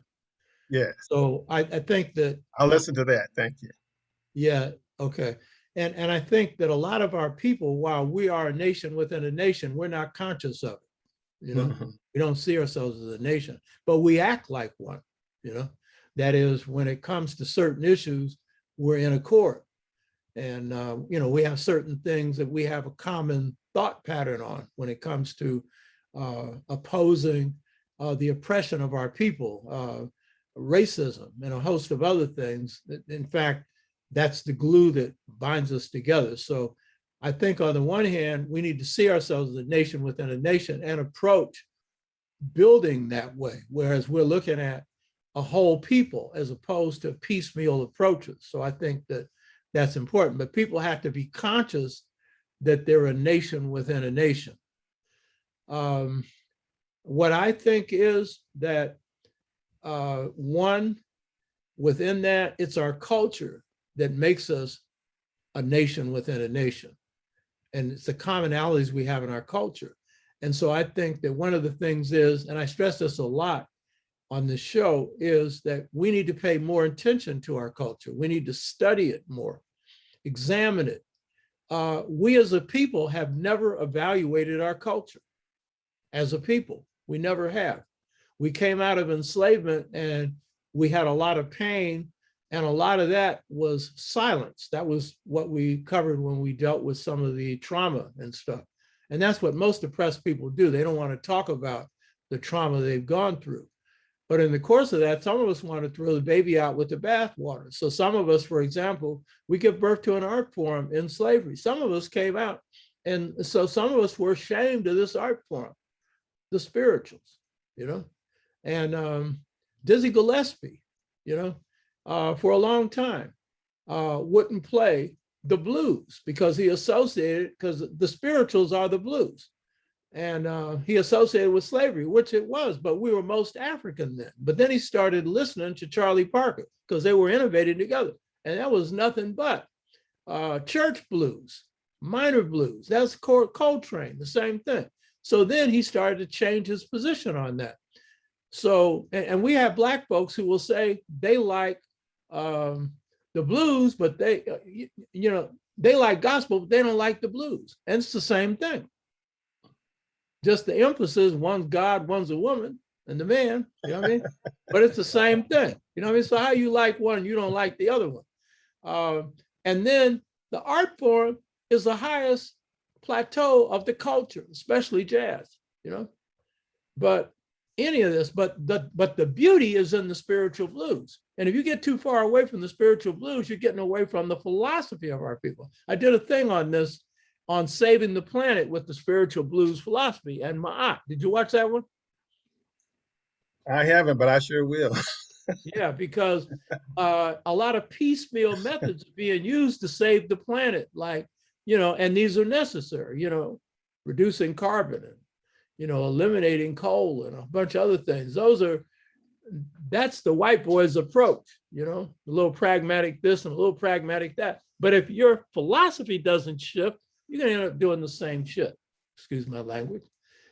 So part of this formulating a nation within a nation is to appreciate the culture that glues us together. And that culture is deep. And so we generally haven't studied it. Some of us have, most of us have not. And so that's key. Now, in terms of moving from a nation to a state, for people that don't know, the nation is your common culture. It's what makes a people one. A state is the apparatus for running a government. And so that's the apparatus. For the European, state are the institutions of force and violence. That's what their definition of a state is. That for African people, before the coming of Islam and Christianity, most African nations, if you want to call it a state, you couldn't define it as instruments of violence, because most African nations were maintained without an army, but they had militias.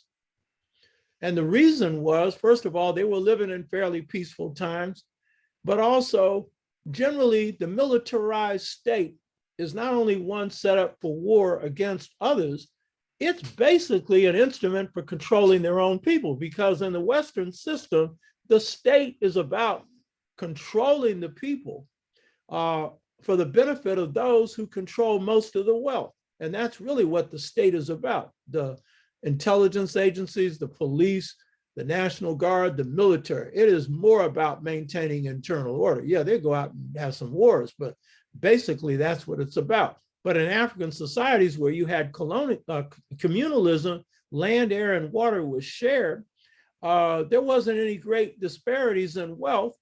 And at the top level in most of these societies, they didn't dictate how that economy ran. And so as a result, there was no need to control the people, because the state was an instrument or a reflection of the people's will. And that's how they generally ran. So it's a different concept of state. Now, in this world where you're going to be dealing with violent forces coming against you, you certainly have to be prepared for that. But if you have a state that is based on a national security kind of thing like the United States, then it's going to be an oppressive state. So now in terms of the United States, this is what I see. I'm practical. You know what I mean? That's me. I'm a strategist. I'm practical. I used to believe that the answer was Africa. We're going to go back to Africa. I still think anyone that wants to should. But I came to realize we ain't going back to Africa. Now, that's a reality for most of our people. There might be a circumstance where you might have to consider that. It might get so bad, you might just have to try and get out. But good luck for all of us getting out of here.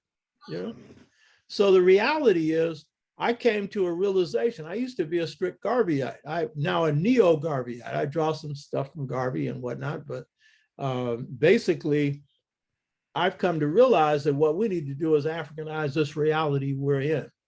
This is what I see. We're in a demographic shift. By 2045, 2046, African people Latinos, Asians, and Native Americans are going to be the majority in this country.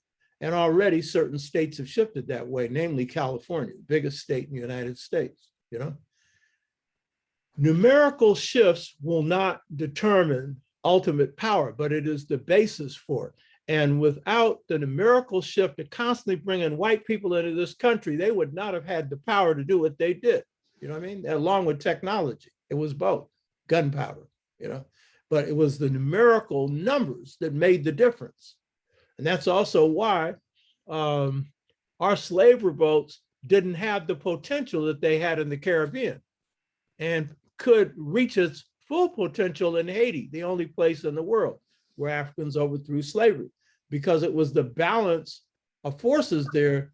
You were a majority on the landmass. And in this particular case in Haiti, under able leadership, under strong people, they were able to throw it out. Only time in the history of the world, which is telling it's very hard to do under any circumstances. So with this shift in numbers, it is the first shift. But what we need to understand is paradigm shifts are going to have to take place. And so in my view, number one,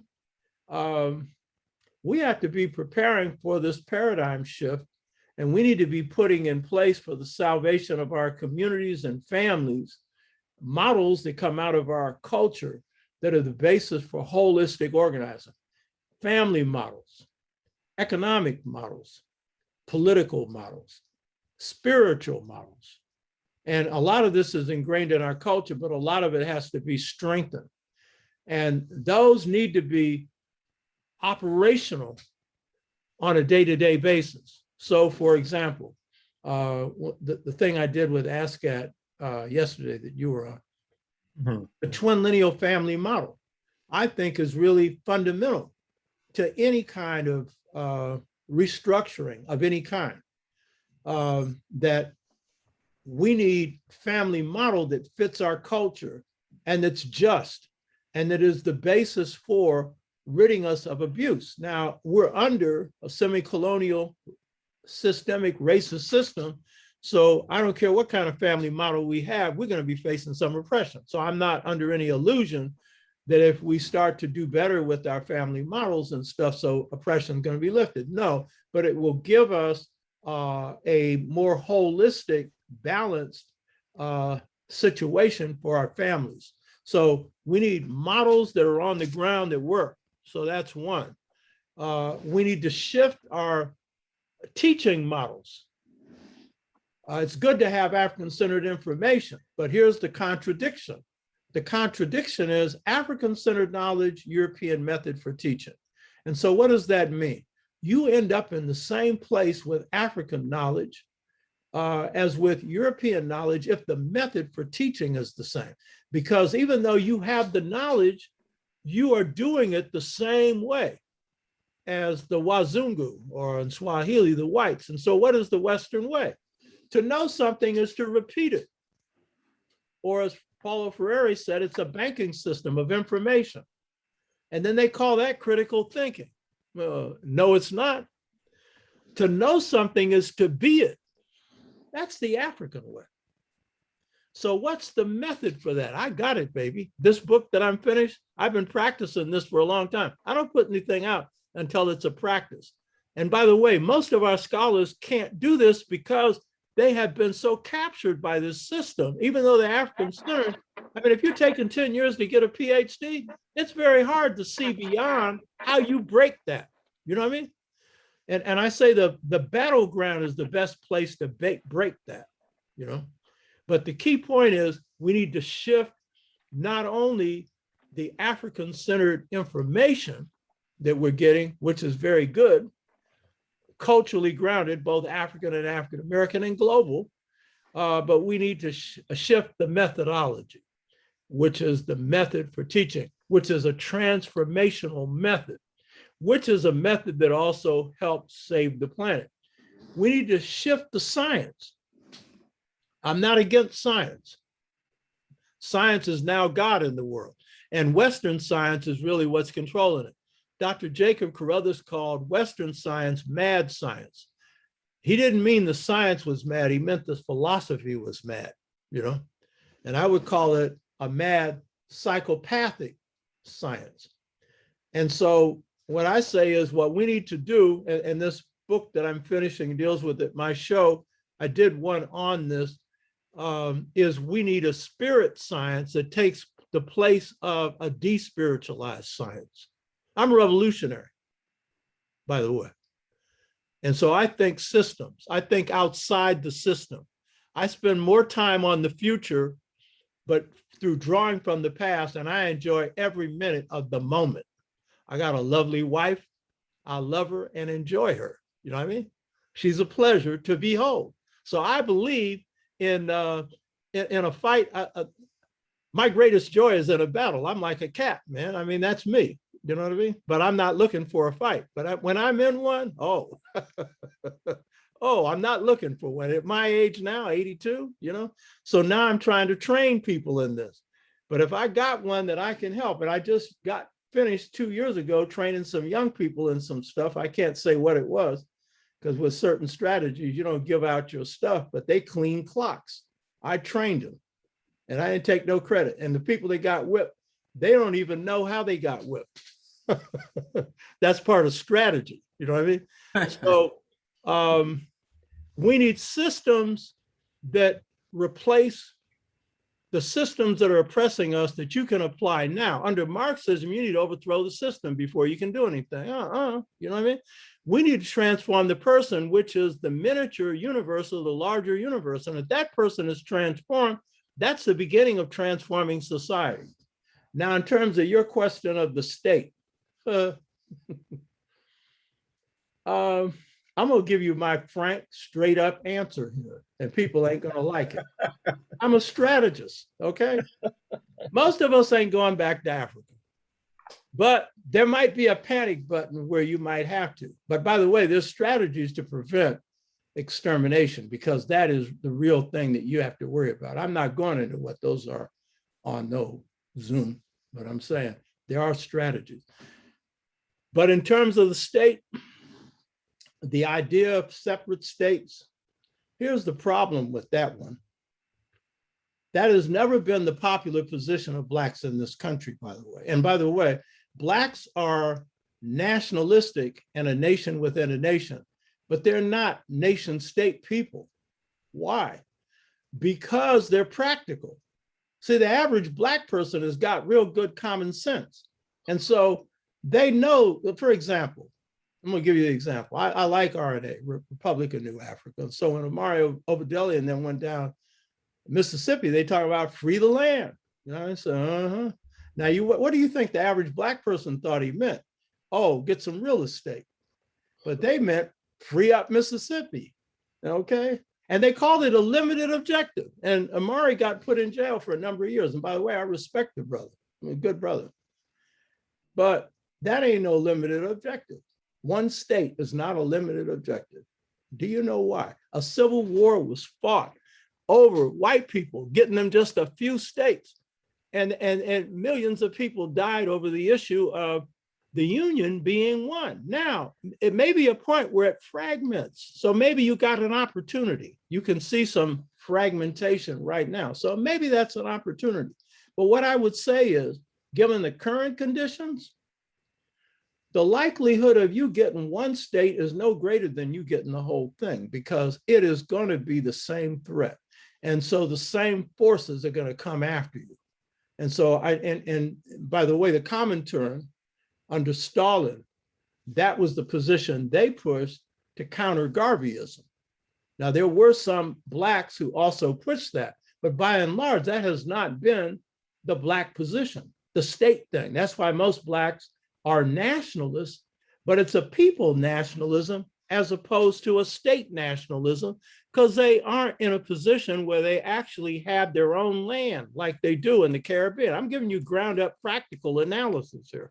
So I wouldn't count on this one, but it might happen. Maybe if there's a fragmentation, then you got an opportunity, maybe. But I think that the more likely prospect is this reality is going to shift. It's going to be, it's long-term, and it's not going to be easy, but it's going to be a shift of paradigm, And the biggest one is this economic paradigm, because this economic paradigm that's running this country has got to shift. Because if it doesn't shift, and communalism is basically the basis for that paradigm shift, sharing, economic sharing. And we have a history of that.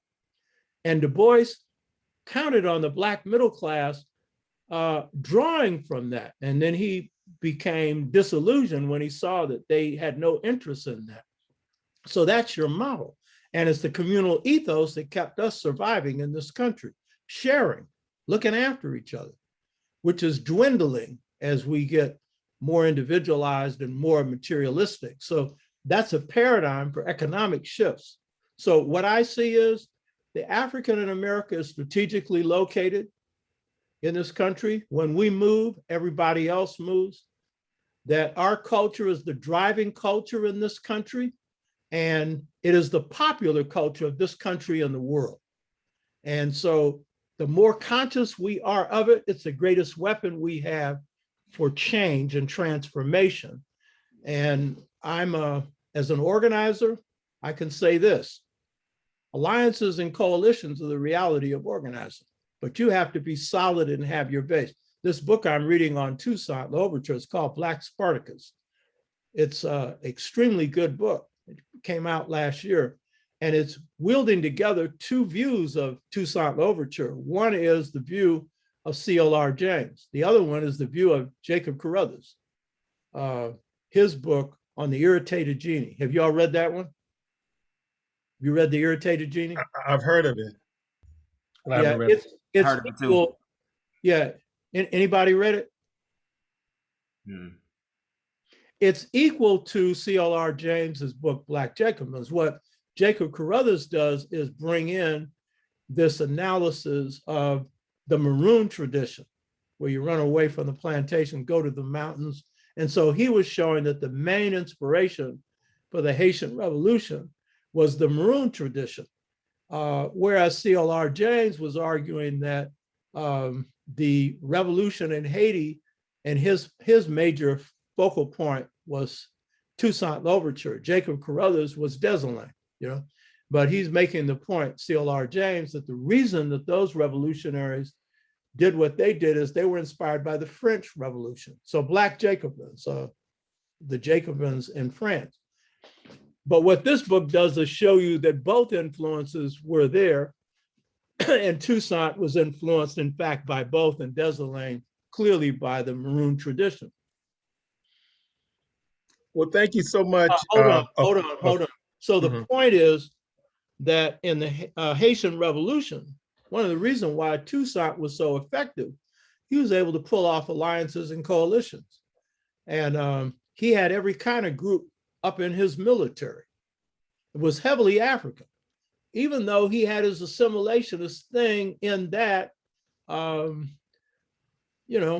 he had some ideas about being a governor general in France, in Haiti, when he should have been completely independent. But the key point is, to win that revolution, he brought in a lot of different forces. And that's what we're in now. It's a complexity. So for example, I have a specialty in China, Chinese people. I have a specialty in Mexico, Mexican people. Why? They're important groups in this country. And the San Francisco Freedom Movement I gave you, that's what we did. It was a microcosm of the larger movement. I'm not saying I'm repeating what we did then. I'm just simply saying you need to know the reality of the different groupings in your society if you're going to be assuming leadership. You get it? Mm-hmm. And that's where transformation comes from. It comes from your culture. And so that's where I see the country going. It's going to be hard and rough. And right now, the right wing has got some real power. And they're trying to drive us out of enough votes so that they can seal the White House, the House, and the Senate. You know what I mean? But the fact is, you put this president in office. Your culture, your movement, without Black Lives Matter, Trump, and without COVID-19, Trump would be in office, And it was the maneuvering that our people had, drawing from their culture, because liberation movements are acts of culture, that put him in a corner. And because he was particularly blind, and the forces backing him were, they didn't see just how dangerous this was until it was too late. But now they're trying to seal the deal by making what's illegal legal, which is what they did in 1876, second post-Reconstruction. So they get enough of us not to be able to vote that they can walk in and take it, or even instruct people to turn votes around. So that's the move. That's the short term. And then all the other things going with that. So that's my view. The bigger apple, and by the way, this was the view of Malcolm by the end of his life, and this was the view of King. This place needs to be restructured. That's the reality within the context of your culture, you know? Indeed. Ashe, thank you. Thank Give me a you. lot to think about, reflect on, and a lot of guidance. I appreciate it. Mm-hmm. Yeah. Any other questions? Did anybody have any other questions? I saw some, but I don't know. Anybody going once? No, man. Y'all blessed, man. We feel blessed. Yes, I got a lot. This is a living library right here. All right, then. All right, go ahead, Rob. You raise your hand up. Go ahead. Yeah, real quick. It's not going to take long. Peace, Baba. I'm from the Bay Area. I grew up I was going in between San Francisco and Daly City. My mother was part of the youth program at Glad Memorial Church in San Francisco, headed by Reverend Cecil Williams, if you're familiar with him. And I just wanted to say real quickly, growing up in that area there, it seemed like there was a lot of a lot of diversity, a lot of mixture of, Asian, Latino, but they kind of embrace the mindset of white folks in terms of the white supremacy mindset. And I wanted to get that out. And also in terms of what I've been hearing from you, San Francisco, or the city, as we call it up there, had a lot of significant play in the freedom movement, but it seems like that doesn't get enough acknowledgement or exposure. Most we talk about the freedom movement, we talk about Black Power, we talk about Oakland. Can you basically expound on that, please? Explain that, please. Yeah, good point. It's treated like that movement didn't exist. And by the way, Cecil Williams, who headed up GLIDE, when he comes in, the movement's over. And that's because we had accomplished our objectives. Cecil Williams then becomes a civil rights leader when there's no civil rights movement. And Cecil Williams becomes an appendage of the Democratic Party. You know what I mean? And Cecil Williams was a part of the mayor's effort to crush the San Francisco state strike. And a lot of the strikers may not have known it because he and others working for the mayor were out there telling students to go to class, when it was a boycott on. So what you had was a shift in leadership in San Francisco after this movement was over. We had produced gains and stuff for the community, but the new leadership and some of the old leadership that hadn't been active, they go on a different course. And they have no interest in pushing this San Francisco freedom movement. And I would say a major reason for that is it was successful.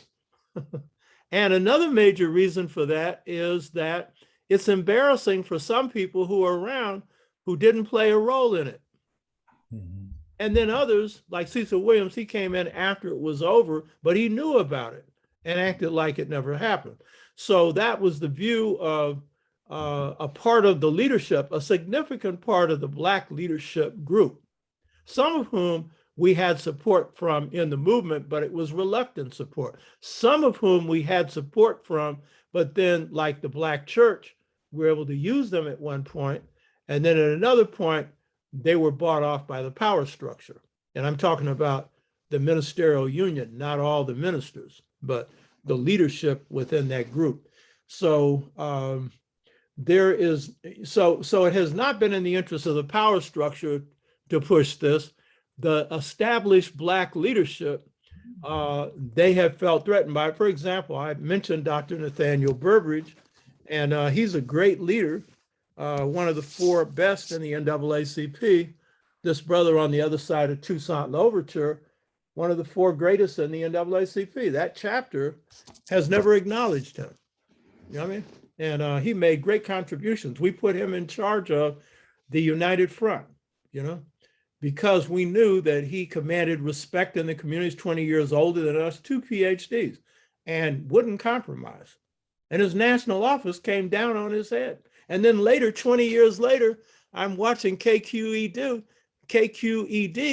and the national NAACP is taking credit for the San Francisco Freedom Movement, when in fact they tried to squash it. You know what I mean? Because that's the Black establishment. Yeah. So that's part of the nature. Now, let's take the Black Panther Party, Huey Newton and them. When they're coming up, they're a few years younger. So we're on TV every day, and you know, there's motion in the ocean. We have a little chapter in Oakland, but not very strong. Berkeley, pretty strong. San Francisco's the center of it, but they're in an age group where I don't think they're getting the message. But a guy like Donald Cox, he's in the Panthers coming out of that movement. But I recall a comment made by Kathleen Cleaver, who had been a member of SNCC and was a major leader in the Black Panther Party.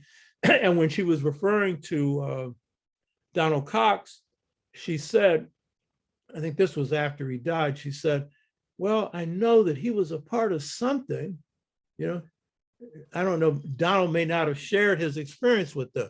So even though some in the Panthers knew something about what we're doing, we were the classroom for giving you some ideas of how to win. Now, their issue was standing up to the police. We also dealt with some police violence, but that was their signature issue. So that's a set of strategies and tactics for that. But so I think age was a part of it in case of some of the younger Panthers. And then some of them weren't around when that was happening. And then some of us, we did not appreciate the Black Freedom Movement, particularly the Southern one. It got put down for being nonviolent. Malcolm played a major role in that, yet Malcolm really respected it. But as a spokesman for the Honorable Elijah Muhammad, he's calling King a traitor and all the rest of this stuff. But Malcolm actually liked King, you know? And in fact, by the end of Malcolm's life, King and Malcolm, while they only met once, there's a picture of them meeting in front of the Congress, they both reached a similar conclusion that this is a human rights struggle. And they were exchanging ideas through the same attorney, who was King's attorney, you know? So they were reaching a convergence there. And so, you know, I mean, the movement had shifted to a certain point, but a lot of the militants who come up later put that movement down because it was nonviolent. You know what I mean? And similarly with C.O.R.E, same thing. Didn't see the value of some of these things because, oh, it's not radical. Yeah, we were radical. You know, we were radical in that we were effective and we were producing for our people. Radical. And by the way, I wasn't very ideological then, and that was good. Ideology is okay, but you shouldn't follow ideology, follow the truth. And that was one of the things that all of us in the movement were good at, is dealing with the situation, because we didn't know enough about the other stuff to have the advanced theories. And I'm suspicious of theories, even though I'm a scholar. I don't do theory, it's a guess. You know what I mean? It's a guess. And half of it's wrong. It can sound pretty. And then go put people out in the field and they get killed behind it. You know what I mean? So I'm no pragmatist. I got principles. I operate on principles. But in the battle, it's always the situation. And so what can you do with that situation? And then you lay out strategies and stuff for that. So I think there's a lot of reasons for why this isn't appreciated. And frankly, some of this conceptual framework I'm giving you now, some of it I've just come to appreciate. Mainly that this was the sole successful movement in the North. That's a recent conclusion on my part. because when we were active in the movement, we weren't comparing ourselves to anybody else. We were too deep into the struggle. And even when it's over, we weren't looking at, well, yeah, we did this and they didn't do that. But then later I got it.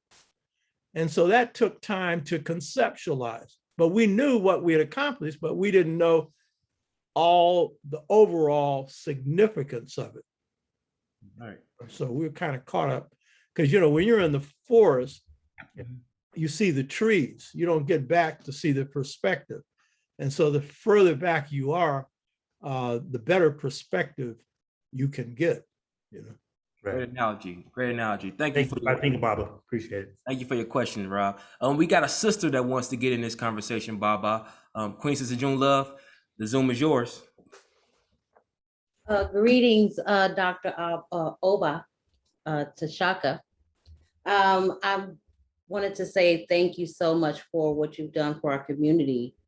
I've been, you know, I was living in LA in the 70s, and some of the things that the work that you've done, you know, touched South Central Los Angeles, and a lot of the forerunners that were dealing with the gangs at that time. My mother was one of those people, those activists who were out there with the gangs. And I just want to thank you for all the work that you've done. Without you, we would not have had all the opportunities that we have today. And your work is superb, and it's been heard all over California and Los Angeles. So thank you. I just wanted to tell you that I'm just grateful to have this opportunity. I never thought, looking at the activists in the 70s and being able to see some of those people, that same energy right here today. It's a different energy today, but in the 70s, it was a different energy as well. And I just want to thank you for your work. Thank you so much. And I want to thank all the people that helped shape me, because it was a collective effort, and a lot of people played a big role in my development and growth. And no movement is going to win or lose based on one person. And so I was privileged to be in a central position, but I had a lot of people around me who were shaping me, giving me advice. I'm a good listener, and I learned a lot. And you, brother whose name you hear me say more than once is Norman Brown.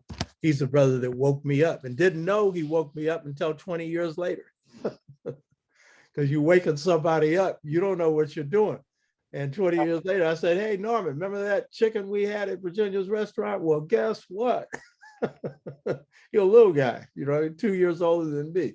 So my reward has been what I've learned and the growth that I've been able to get through working with my people. So it's the reward for me has been, you know, the most important, you know, so, but I appreciate that. And I really appreciate the younger people who are coming up now who are doing stuff, you know, that's why I'm doing the show. And by the way, they got me on these slow alter rhythms.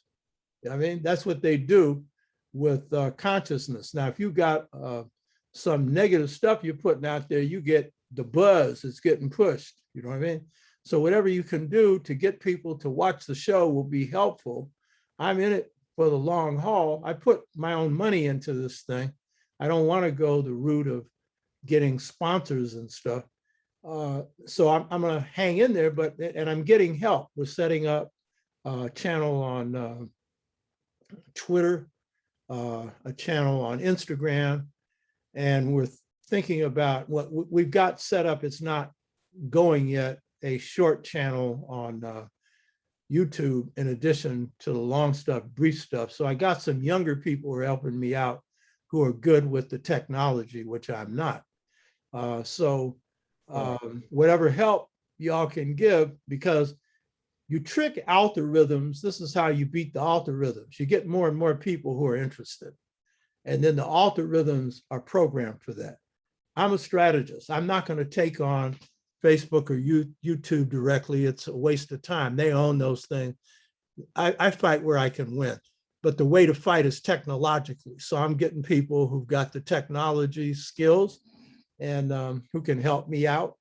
And then I'm somebody that stays for the long run. But I'm doing it mainly to reach younger people.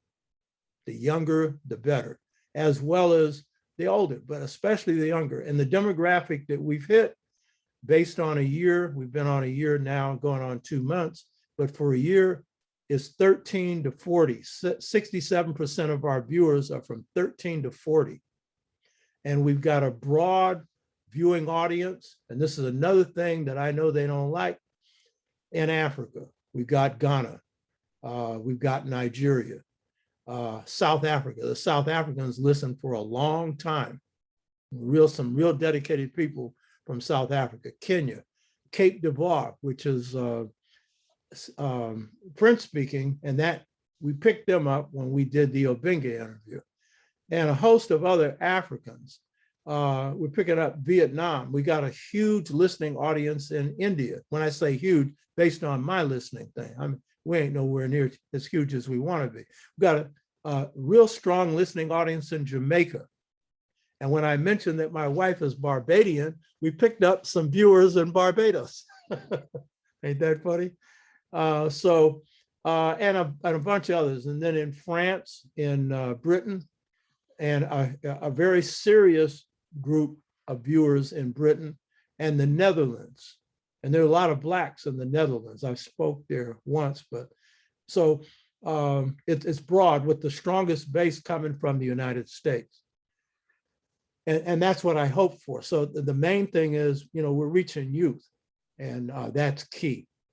And so anything that people can do to help us out, if you got ideas for topics or people that you think would be good to have on. We're only on once a week on Saturday, because my main priority is writing and then organizing. It comes on at 10, Dr. Obata Show. And check it out. And we do live so that people can do chats and ask questions and make comments. And we got some very sharp people, because our people are waking up. These young people especially. How old are you? I'm 50. Yeah. 50 years old. Yeah. It Yes, sounds like you're. Be there. I was a youth pastor for 15 years. And an ordained minister for like about 30 years.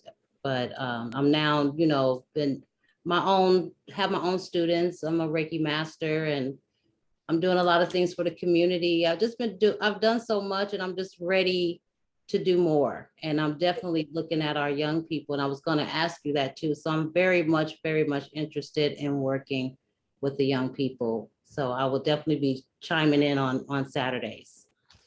Yeah, and I have a book here, The Integration Trap, Generation Gap, Caused by a Choice Between Two Cultures. And this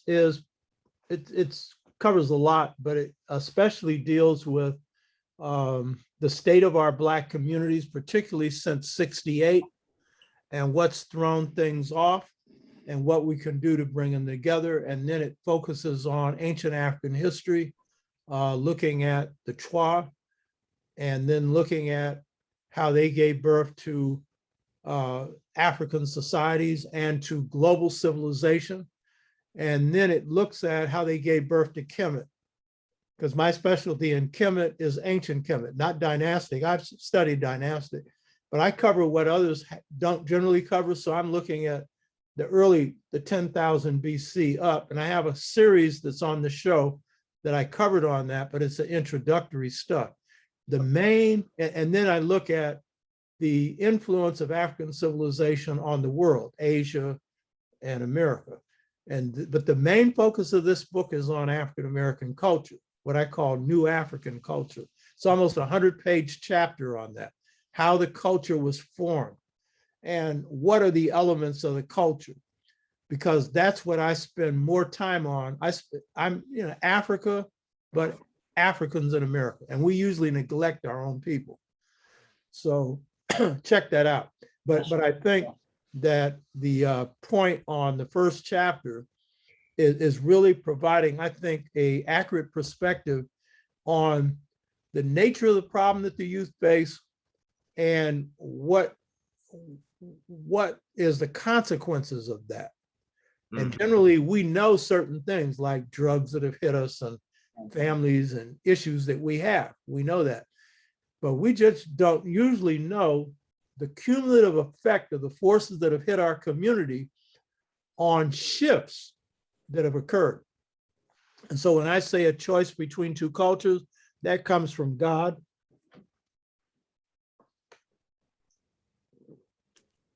And it summarizes the essence of what the youth are facing and our people. Thank you. Both in problems and solutions.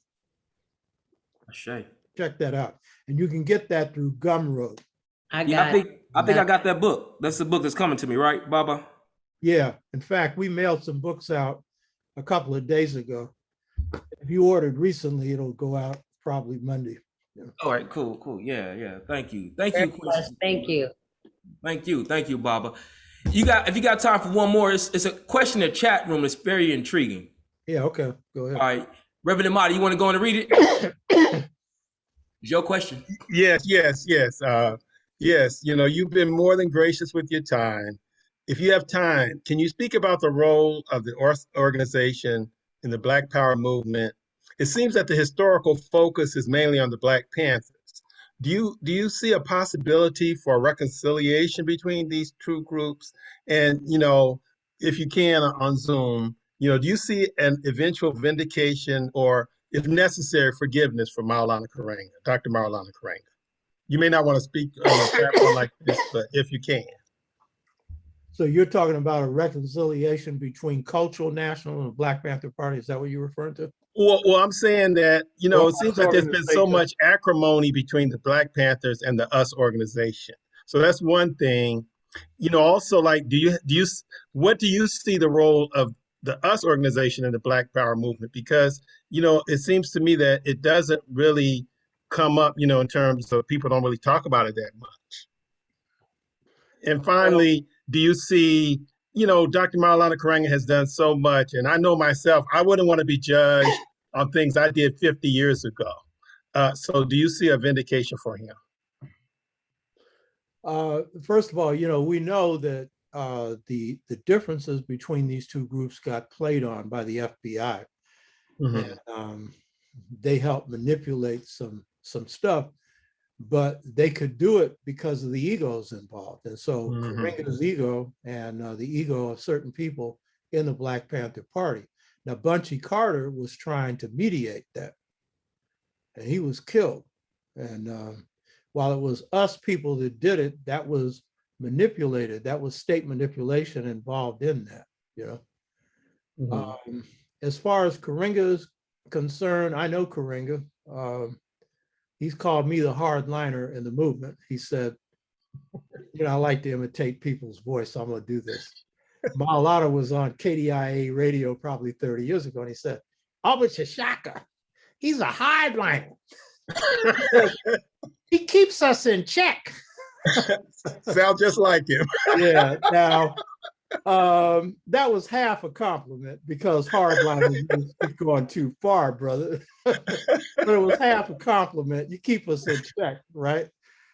So we've known each other a long time. We participated in discussions. For example, in 1966, Karenga, myself, and then Stokely Carmichael made major presentations, major conferences, Russian Community Center. Karenga and I shared some platforms in the 60s. And in the National Black United Front, we would have different kinds of discussions, both in the formulation of it and then in conferences. And Karenga and I engaged in discussions. And then we spoke both at Stanford University. This was in the 90s on Malcolm X. And Karenga insisted on going last. And so that was interesting. So, we've had the dialogue interchange and stuff like that. And I think that Maulana Karenga has made important contribution intellectually.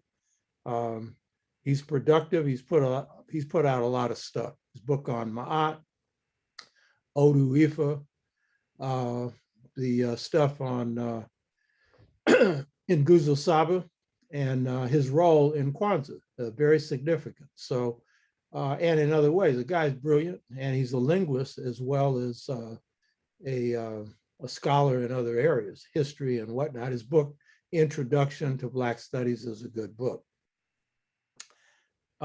In terms of the other thing you said, I think there are things he has to do to correct that. In acknowledging what he did, I think that's the first thing, and I've never heard him do that. And so the first thing, if you want some forgiveness coming from Black folks, you first of all have to acknowledge what you did, why you did it, and offer an apology for doing it. And I think that that has been something hanging up there, unless you've heard it. Have you heard it? No, he said that he would do things differently. He said that he said he's tried to reach out, to Black Panthers and others to hopefully have a dialogue and, try to put this Well, stuff behind. the issue with the Panthers, that's a dual thing. And when brother came out, Geronimo Pratt came out of prison, he absolved Karenga of a lot of things that he had been charged with, like being an agent and stuff like that, and pointed to some other directions for example, the murder of Bunchy Carter and Huggins, So on that one, I think both sides have blame in terms of the egos and other things that they contributed, but the FBI was all in that. But I think that the main thing that Maulana has to do is own up to the other wrong he did. And that ain't about the Panthers. He needs to own up to that, and he never has. And so that's the problem for him. And he needs to man up enough to admit it, and not blame other people for certain things he wasn't able to do. So I'm giving you a frank there. And it ain't about denying what happened. It happened. And so that's the part there. But I think in terms of his overall contribution, he's made some important contributions. But on that, it ain't got to do with the Panthers. It's got to do with the other stuff. And I think you know what that other stuff was. Do you see the role of the US organization as being primary in the Black Power movement? I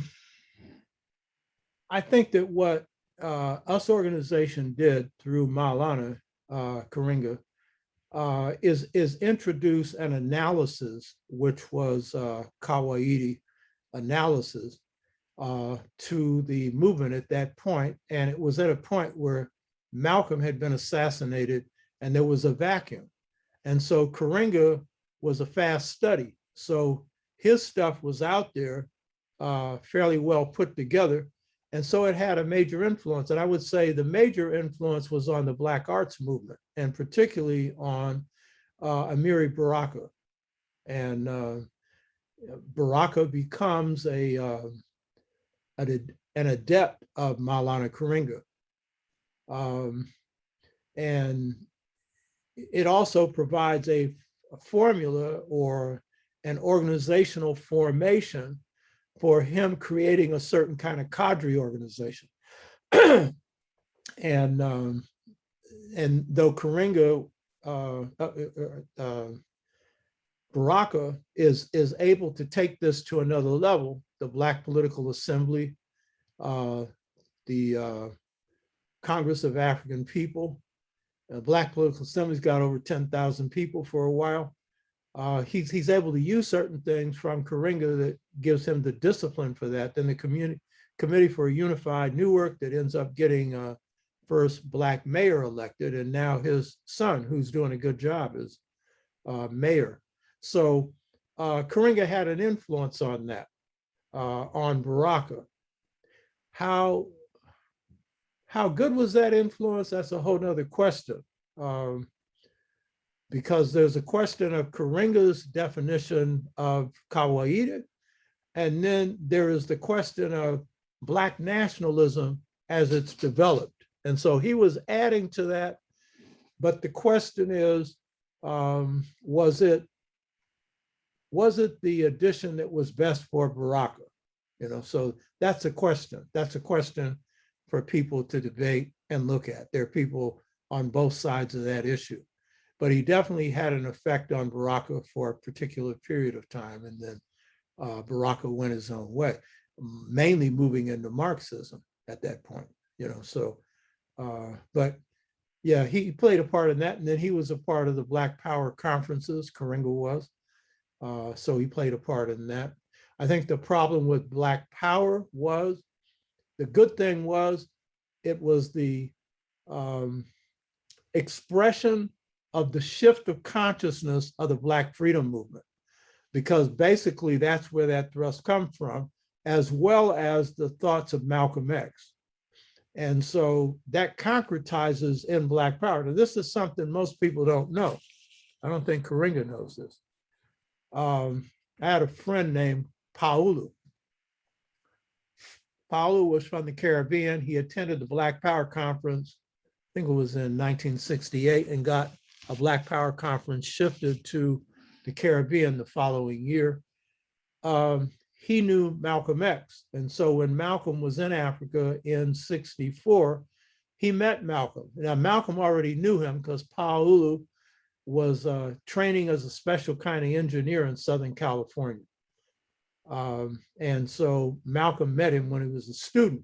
So this is what Malcolm told him. Nobody hardly knows this. He told him that him and Adam Clayton Powell were preparing a Black Power conference. And did he want to attend? Now, nobody knows Malcolm's hand in that, because when Kwame Ture, then Stokely Carmichael, utters the slogan Black Power on the March Against Fear, taken up after Meredith was shot in the back in 66, Willie Ricks is whispering to him as they're having these sessions on the road. King is speaking and C.O.R.E, Floyd McKissick. I put Floyd McKissick in as director of C.O.R.E. I led the nationalist wing within C.O.R.E. So Willie Ricks whispers in his ear, he said, "Say Black Power, say Black Power." Kwame Ture told me this. He said, I thought Willie's kind of crazy. I don't know if I should have said that, but I said it, right? So Willie Ricks heard Black Power at the conference that Adam Clayton Powell held at Howard University that had been planned by him and Malcolm. And you can bet Malcolm was the impetus, you can bet for sure. And everybody knew pretty much that was a major thrust, but that was the culmination of the shift inside the Black freedom movement to Black nationalism. That's what the reflection was. So the weakness of Black Power was it was a slogan, never was able to develop as a program. But its strength was that it helped consolidate some things, bringing in Black consciousness at a deeper level, getting Blacks to shift to Black organizing, Black organizations. It helped to influence the Black studies movement, the Association of Black Social Workers, the associate, all kinds of Black groups are coming up after this. But Black Power itself isn't clear and concrete on the programmatic thrust, so that was a weakness. And so, yeah, Karenga made a contribution, but the major contribution came from the Black freedom movement that transforms into a Black consciousness movement. And it came from Malcolm, and it came from those areas, Ashe, well, thank you so much. Appreciate it. Thank you, Marty. Wonderful question, commentary. Last question from another youngster, Rastafarian Mike. The Zoom is yours. Yeah, I just wanted to thank you for clearing up or shedding some light on Maulana Karenga. And, it's a story in LA I've been hearing, a long time. So for you to actually state that, the brother would have to own up on some things, that was pertinent, because I got an uncle that always speaks on that. He calls himself the Kwanzaa man, R.W. Akil. And he would always share with me, some of the truths of the movement. So he would say, what brothers came out with certain things and how they work together, and how one brother ended up, with the patent to everything. And that was Maulana Karenga. So Yeah, it's a trip. So yeah, I appreciate you, Baba. Thank you, doctor. Okay. Thank you. Thank you. All right, then.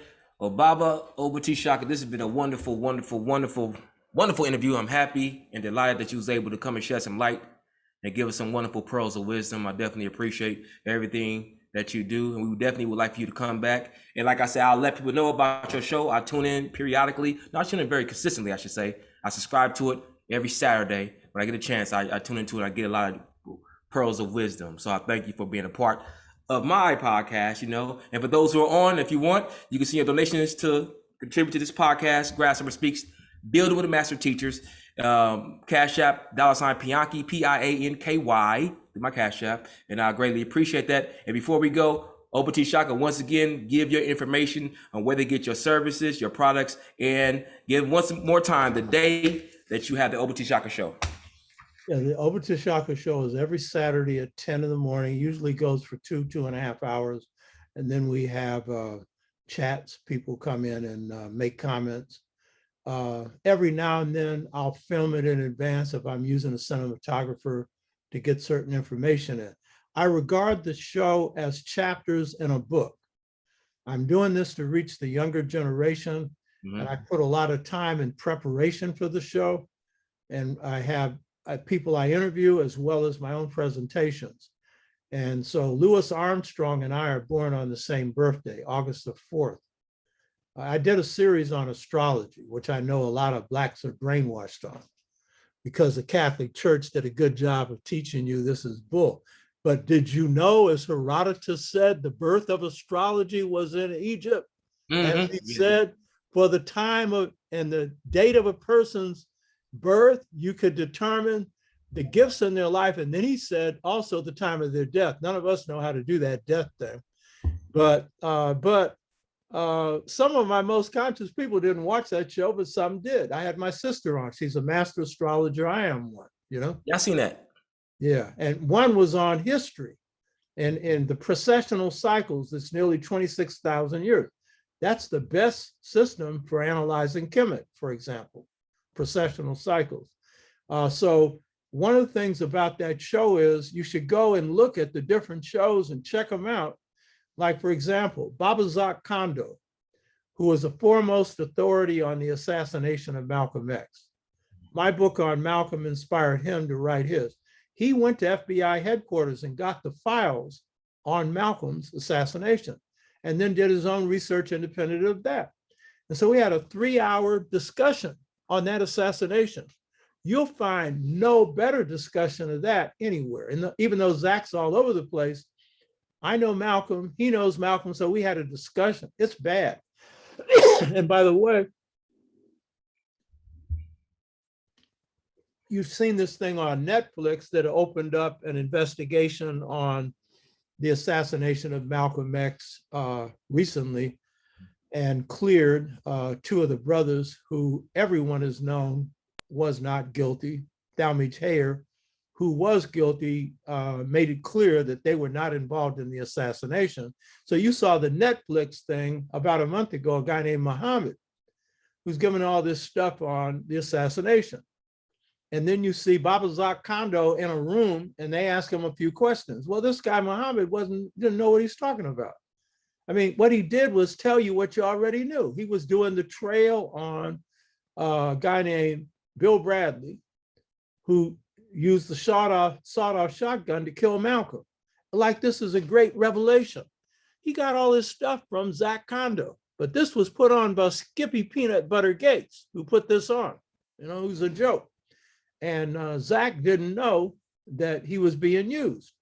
So the guy you heard doing the presentation on all these gems on the assassination, and the good thing is it forced the DA in New York to open the investigation and, you know, clear these guys, one of whom's dead, and the other one, you know, in his 80s. So that was good. But, you know, so what I'm saying is you go to the show, we've got different topics, check them out. They're chapters in a book. I'm doing this so that 30 years from now, people can use this stuff.